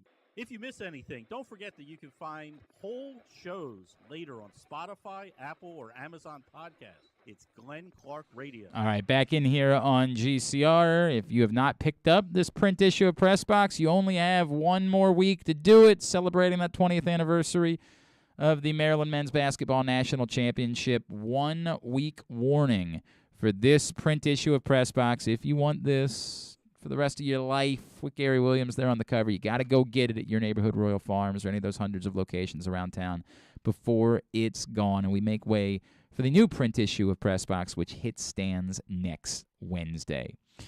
Joining us now, a friend of mine for a while, and a man who, of course, you have read and followed, Terrapin Times, and heard on literally every radio station in town over the years.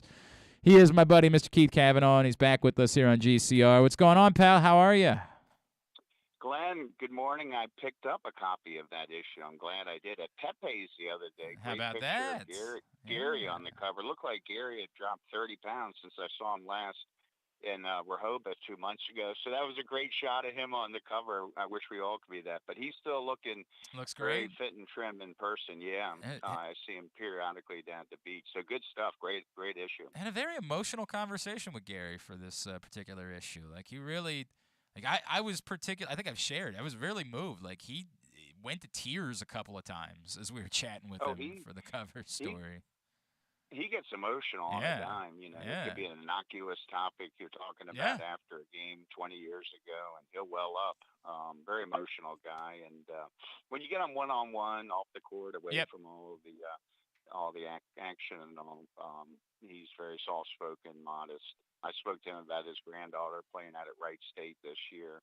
So I think she may have injured her knee. She was a freshman. So it's always good to catch up on the trail with Gary.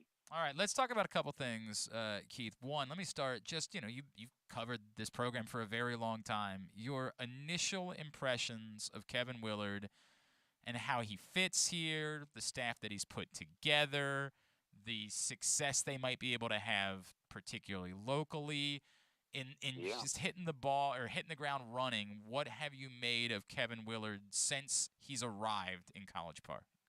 You're hitting the ground running with the staff of Skin, Cox, and then Tavon Sadler from Baltimore. We broke that about 2 weeks ago. Maryland will announce that in the coming weeks when that's all formalized. But he represents Baltimore, former St. Francis player from Aberdeen. Then you got Cox and Skin in the DMV. One's from Team Takeover, one's from DC Assault, and those are the two preeminent powers down there among the AAUs. But Willard's wasting their time. And Grant Billmeyer, of course, down from Seton Hall. He's been a great big man recruiter and big man developer over the years as Willard's right-hand man. So last weekend, the first open period, Willard and staff were in both Indianapolis and Orlando at the first big AAU tournaments. It's a closed period till this Friday.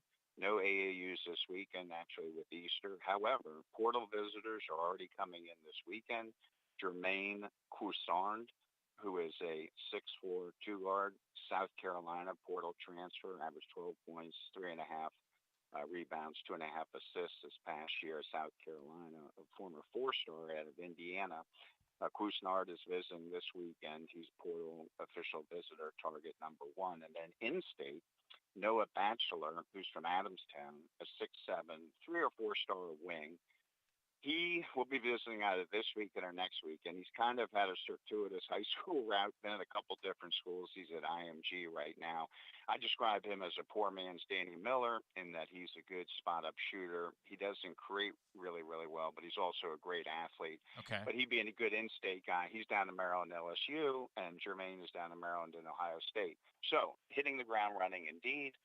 And tonight, Willard and Loxley will be in Frederick at a booster event toward the Terp, engaging fans and the media more. That's something Turgeon didn't like to do as much. So they'll be out, and I think they had one in Annapolis last week, tonight in Frederick. So Willard's getting out there doing all the critical things, i.e. staff, recruits, and now booster engagement to get this fan base awoken again. What is the biggest, Keith, this is not, I don't know if it can be easily defined. The biggest hurdle that Kevin Willard and his staff faces, given the difficulties of the last, let's be fair, for the most part, the last 20 years, right? Like, of course, there was the run to the ACC regular season title, and there was the ACC championship in 2004, and then the Big Ten title a couple years ago. But let's be fair, right? Like, those have been more blips on the radar since 2002. What are the biggest hurdles that they face in reestablishing Maryland as a basketball power? Well, mind you, they're heading into the gauntlet or the backdrop we've already seen. The multitude of unintended consequences from the NCAA with the portal, with the NIL, with COVID. So it's a wild, wild west. They're coming down here to recruit at. It's a very difficult time to not only recruit high school kids, not only recruit portals, but you have to re-recruit every kid in your program every day of the week so they don't up and dime on the dime and flip and go to Penn State or wherever it dreams of NIL riches. So the NCAA clearly has to clean some of these things up. But that being said, a lost decade, Glenn, in basketball. Maryland's totally irrelevant, really, on the national scene, with the exception of a blip here and there, 1 or 2 years. How many games did we see Xfinity Center 2/3 empty this year? No doubt. The out of conference schedule was soft. Roster, not only recruiting with so many hits and misses, more misses, or guys you took who couldn't play, or guys who flamed out before they even took the court, but roster composition, when there were so many guys just coming in a spring shuffle of portals and international guys, one and dones, or not because of ability or performance, but they were just gone before they barely even started. There's no fan identification with the players, the program, when everything's a one-year deal. Willard is great at finding maybe a three-star nugget, developing him, keeping him around for 3 or 4 years. Now, he'll also pull the NBA guys. Look at Sandro and Powell and other guys, and I think Roden's gone pro now. So he's always recruited above his station. Seton Hall's a tough place to recruit. Him and Bill Meyer are great developers of talent. We haven't had that here. I mean, how many guys, Glenn, have you seen regress here over the years instead of progress? So, it's just it was just too helter-skelter program building. Yeah, now, obviously, they're going to get the dedicated basketball facility. Maryland's one of the big schools that lacks that. That's still really 3 years away from completion. But Willard's not sitting around worrying about that every day like Turge was. So there needs to be more booster engagement and cultivation, not only your general fans, but your big boosters with businesses now with NIL. They need to set up an entire dedicated NIL shop that's clicking on all cylinders to compete with all the elites. We saw Chop Robinson leave on the eve of spring ball last week. Now he's a Penn State Nittany Lion, one of their top locals from Quincy Orchard. So we can go on and on and on. But it's been a lost decade. No system, no identity, no culture really in the program that you could define or sustain from year to year. It's just always kind of a cluster. You're not wrong, Keith. You're certainly not wrong about that. I could go on for another 3 or 4 No, man. hours. We've been talking about it for. It's just sort of what and it feels. I don't want to disparage anybody, but we just can't deny reality, and that's been the reality of what this program has been for a bit, and so that's what they're walking into. Maryland. Oh, I'm sorry. Go ahead. No, you're all right. I mean, look. Let's move. Keith Cavanaugh is with us here in GCR. You touched on re-recruiting your own players, and for the most part, that group of guys has been fairly quiet. But we've seen them working out. We've seen video of, like Juju Reese and all that. Like, at some point, do we just assume that the key guys, and it's not a very deep group, but the key guys that you want to keep around, the Dante Scotts, the Juju Reeses, do you assume that they are sticking around, or you still waiting to hear them actually say that at some point, or put some image on Twitter that says, yes, I'm. Yeah.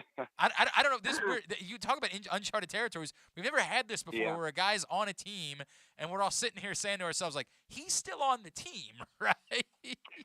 Yeah. So we know Dockery and Wahab are gone. I expect Rivas to leave here this spring. He's in over his head, so that's another ship. He's gonna have 6 or 7 ships but Glenn, everything now is a year-to-year thing. Yep. Okay. Everything now is a month-to-month, week-to-week, day-to-day. What if Johnny doesn't get enough reps at spring ball today and he decides to leave tonight?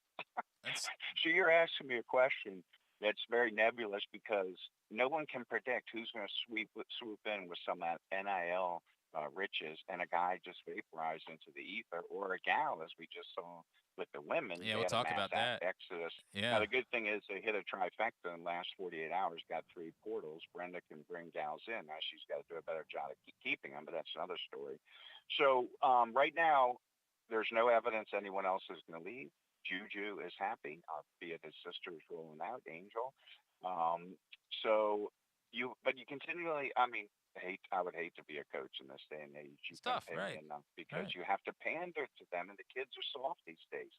You make them run gassers or whatever, and they can keep running out the fence and get on a bus and go to Penn State the next day. So, it's all instant gratification. It's all, you got to pander and kiss not only the players, but their mentors, their coaches, their AAU coaches, their handlers. And right now, I tell you, women's basketball recruiting parents are 10 times worse than men's basketball recruiting parents have become in the last 4 years or so. It's just crazy. Keith, let's talk about the women's side of things, because when you see another exodus of players, you've heard it, of course. There are people that say there has to be a problem here. Like, it just cannot be that everything is an isolated situation. There's got to be a bigger issue. We all know Brenda Fries is clearly an incredible coach. She's won, God knows, I don't even know the number of games at this point. Like, she's an unbelievably accomplished coach. What do you make of the fact that we have now seen this a lot of players in this program choosing to depart over the course of the last decade? Okay, let's be cup half full. Let's start with some positive news. In the last 48 hours, they got two top 50 guards, the former Texas A&M decommits and Brianna McDaniels and Gia Cook. And then last night, Eliza Pinzan from USF, who's a great ball distributor, game manager, not as big a scorer or explosive an athlete as the other two. Abby Myers, who leading scorer in the Ivy League in Princeton, she's still deciding between Maryland and Princeton. She's from Walt Whitman High School in Bethesda. Hopefully they can get her, but they really need some bigs. Now, if you want to break down each gal, okay, so who left? So Kozlovo, obviously, she's from Moscow. She's Ukrainian. She had to go home last month. Who knows what her future is? It may not be basketball. Shanice Lewis had blown out the knee, hadn't played in 2 years. I thought she was going to medically retire. She's gone in the portal. So neither of those were impacts, okay? Mimi Collins, I think, just needed a change of scenery. She's going to go to NC State for her, 6th year now. Remember, she started at Tennessee, then came to Maryland. She was a very nice piece, but not a major impact. Ashley Wusu had gotten terribly out of shape the last 2 years, had been injured, had been hurt, and sick, became way too ball dominant and out of control and just could not run that offense. So she's checking out. If she would ever get in top shape and optimal game mentally and physically, she could be one of the preeminent guards in the country. Angel Reese is 6'3", wants to be a jump shooter, Glenn. Same as Shakira Austin model. Yeah. At some point, now, Brenda coaches hard, but not that hard. Right. Maybe at some point, Brenda may have to be a little more flexible and say, okay, we can let you get some three-point touches. But mind you, Angel Reese, I think, shot 12% from three this year. So that's the other problem. Every four wants to be a three. Every three wants to be a two. Every two wants to be a one. If they don't get their way, some of them go. So we've seen a trail of tears in this pattern. Okay, Taylor Mikesville. She wants to be the show. She transfers to Oregon. Terrible decision. She's a half-court player, not a go-go up and down the court like Oregon. Flames out after 1 year. Has seemingly found her niche at Ohio State, her home state. Look at Shakira. She did great in the draft this week.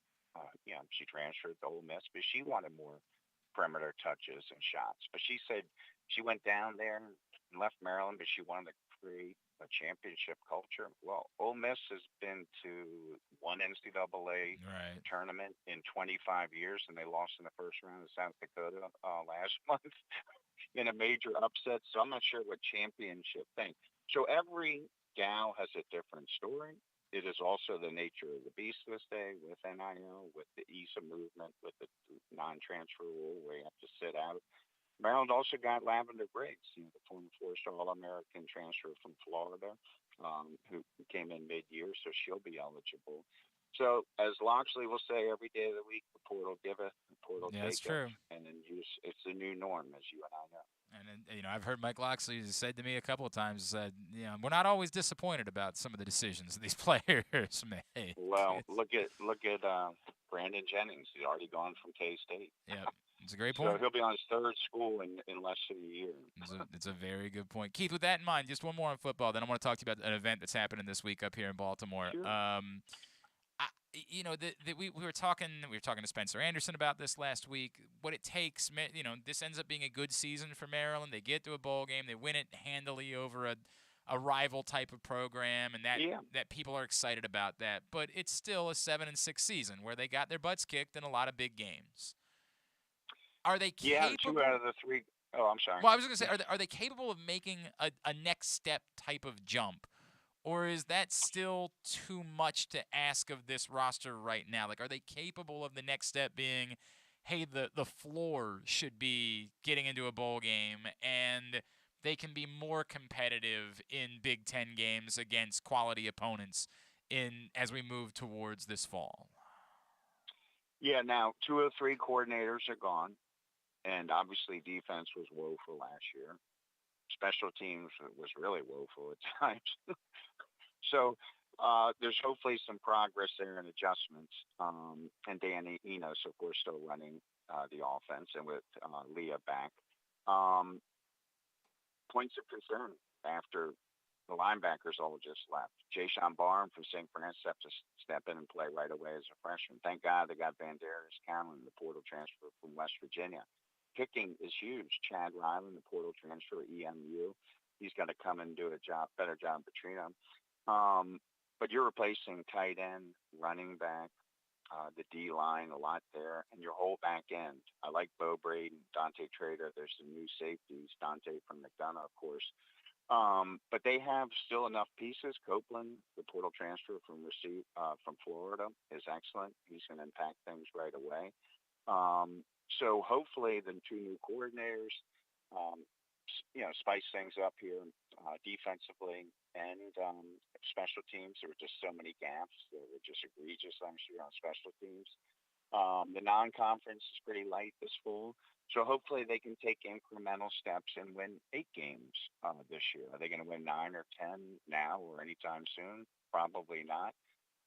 And they do need a number 2 quarterback to develop behind Leah, because right now all you got is walk-ons and 2 freshmen in Edge and Saray arriving in the fall. So still a lot of question marks. Loxley has not been seen or heard since the first day, spring media day. He will do his first media chat on Saturday. So we'll see how things are going. Otherwise, all the practices have been closed. All right. And look, I think that taking another step forward, and the problem being you're going to have to land another quarterback, right, at some point. That you are going to run up on that. You're going to need another quarterback to come in order to sustain that moving forward. But just continuing to take incremental steps, I think, would pacify this fan base and believing that there's a there, as I've said a number of times over the years, and people like to have fun with me over it. All right, Keith, let me, in addition to what you do with Terrapin Times, and I want you to, you know what, before we touch on the other thing, go ahead, plug Terrapin Times for everybody. TerrapinTimes.com. There you Plug. go. There you go. There you go. Now. It's pretty intuitive. You are involved with our friends at the Babe Ruth Museum, and I remember having a conversation about this card that's arriving. The first opportunity for the public to get a look at one of the most valuable pieces of sports card memorabilia on the planet is coming up this weekend, correct? Yeah, so in the off season, I have a lot of fun helping out with some special projects down at the Babe Ruth Museum. Love Mike Gibbons and Sean Hearn and Katie Dick. This weekend, or this Friday, they display and unveil probably their singular most significant exhibit ever, the $8 million Babe Ruth pre-rookie card from 1914, which was an insert in the old Baltimore News Post newspaper they threw on your doorstep. I.e., not many survived all those years being tossed in a newspaper on your doorstep. This is one of only 13 in existence, and it's the highest grade, a 3 on a scale of 10 with PSA. It arrived yesterday. Tomorrow will be media day and a sneak peek at the card. The card also includes 14 mates from that same set, which is very rare as well. In this display case, they built out a $30,000 security apparatus display case for this $8 million Babe Ruth pre-rookie card when he was back with the Baltimore International League, of course, right out of St. Mary's before he went to the Orioles/Red Sox/Yankees and what have you. The significance of this card, and we know the collectibles craze is going crazy ever since COVID and some other factors in the last couple of years. This was the first sports card that became a commodity where people were able to buy shares in and are continuing to do so. The anonymous owner lives in Florida. He's loaning this card to the museum permanently, so it'll go on permanent display starting Friday morning. And couldn't be more timely with the Yankees coming to town. So the Babe Ruth Museum is an iconic, great location there, a block and a half from the stadium. It's a Baltimore treasure you don't want to see go away.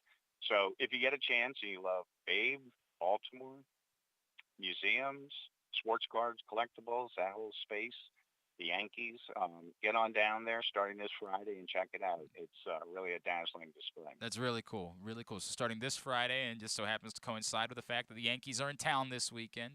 So if you're headed down to the... if you'll be swarmed by Yankee fans. There'll be a lot of them. Yeah, but it's like that all the time. I think we're just used to that at this point. And there's intrigue for Yankee and Red Sox fans when they come to town historically to come over to the museum because of Babe's history and all. No question. So you can get down there starting this weekend, starting on Friday, to see this $8 million card, which is remarkable. And I can only imagine how much Mike is sweating, the amount of security that has to go along with something like that. Holy crap, that's incredible. All right, Keith Cavanaugh, appreciate you, my friend. It's good to catch up with you. TerrapinTimes.com. Anything else? Are you guys on social media at all? Can I plug anything like that? Yeah, you young kids out there on social media, I'm an old curmudgeon. But yes, we are at TerrapinTimes.com, I think, is our Twitter. At Terrapin Times MD. MD. At Terrapin Times MD. That's how you. Yeah, something like that. I leave it right. up to all you youngsters. You know, I'm too old, and Brian Powell. I have to call up my 10th grade daughter to help me on the on the Twitter skate. But yeah, we're out there. Just Google us on Twitter and or visit our site. We're breaking all the recruiting news, visits, comings, goings, all the good stuff. Yeah, we're at spring football practice. Got a lot of clips, so it's a lot of fun, and I've been doing it since. Glenn, I've been covering the Terps since 1986. I was going to say, far longer than I've been in this business. I know that to be a fact. Before you even born, right? Not before I was born, but close. Close. I was 83, Keith. I was 83. Okay. All right. So a lot of fun, but yeah, it was great visiting with you today, and hope to see you again soon. Well, and pop on down to the museum, too. 100%. Keith Cavanaugh, Terrapin Times. Appreciate you, my friend. Thanks for taking a couple of minutes for us. See you. Take care, Glenn. Keith Cavanaugh checking in with us here on GCR. What were you? I'm sorry, Paul. What were you trying to tell us about Brian Powell? Brian Powell corrected me. It's actually at MD Terrapin Times. At MD Terrapin Times. All right. So apologies for that. At MD Terrapin Times is how you follow them. All right. Very good. We are winding down for a Wednesday edition of the program today. Or just a reminder, if you missed Simply the Bets yesterday, you can find it right now by going to Facebook.com/PressBoxSports and clicking on the Videos tab, or going to YouTube.com/PressBoxOnline. Every Tuesday, 11:40 a.m., Simply the Bets, brought to you by the FanDuel Sportsbook at Live Casino and Hotel. And returning next Thursday, Weekend at Bookies as well at 11:40 a.m. Let's go ahead and is there any? I feel like there was something that I wanted to get to, or that somebody asked me to get. Whatever. It's a long week. We'll get to it tomorrow. Let's get to this. Let's get to a tidbit. Tidbit is brought to you today by the Baltimore Police. Join a proud new generation of Baltimore police and make an active difference in your community. Start with competitive wages and excellent benefits on day one. Join for good. bpdrecruit.org. All right, so Juan Soto, who in my opinion is the best baseball player in the world. He's a good one for sure. Hit his 100th career home run last night at 23 years and 169 days old, according to ESPN Stats and Info. He became the fourth youngest player to hit 100 career home runs among players to debut in the divisional era since 1969, who are the only three players that were younger than Juan Soto when they hit their 100th home runs. Ken Griffey Jr. No. It's a little surprising. I know, right? Andrew Jones. I'm sorry. Yes, he is second. 23 years, 62 days. I was just kind of surprised he was that old when he got the 100, considering he started at 19. All right, how many were there? I'm sorry. Just three. So you have just two more.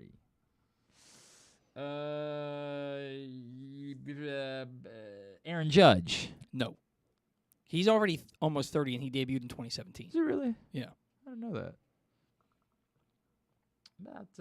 What about Pete Alonso? No.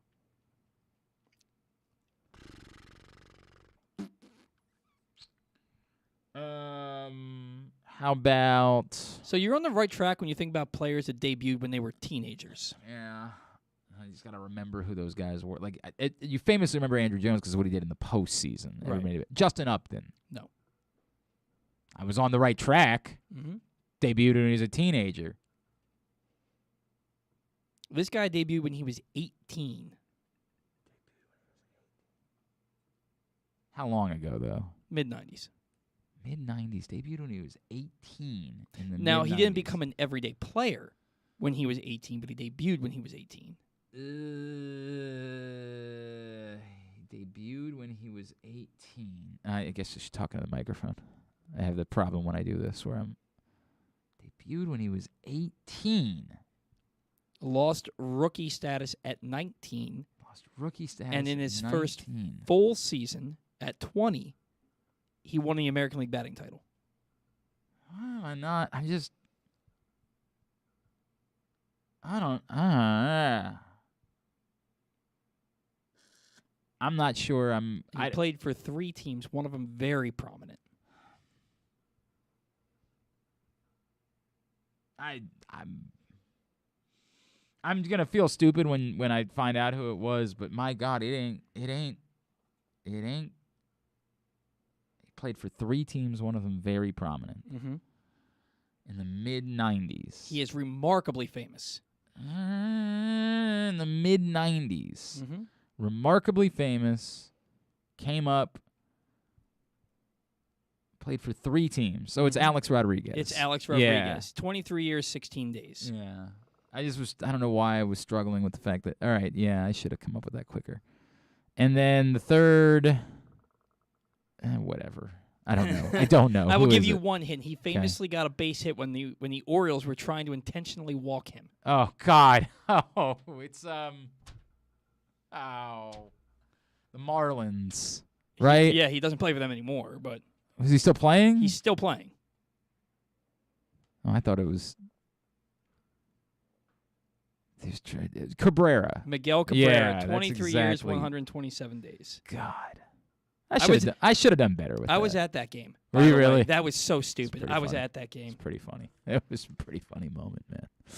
All right, very good. Tubular is brought to you today by the FanDuel Sportsbook, Live Casino and Hotel. We're back for the first round of the NFL Draft. The NFL chick, Sarita Hubbard, and I will be there on April 28th. Come join us in the FanDuel Sportsbook at Live Casino and Hotel. You want to guarantee your spot because it's going to be a popular night to be there. Pick-by-pick betting, so many opportunities for you to make money.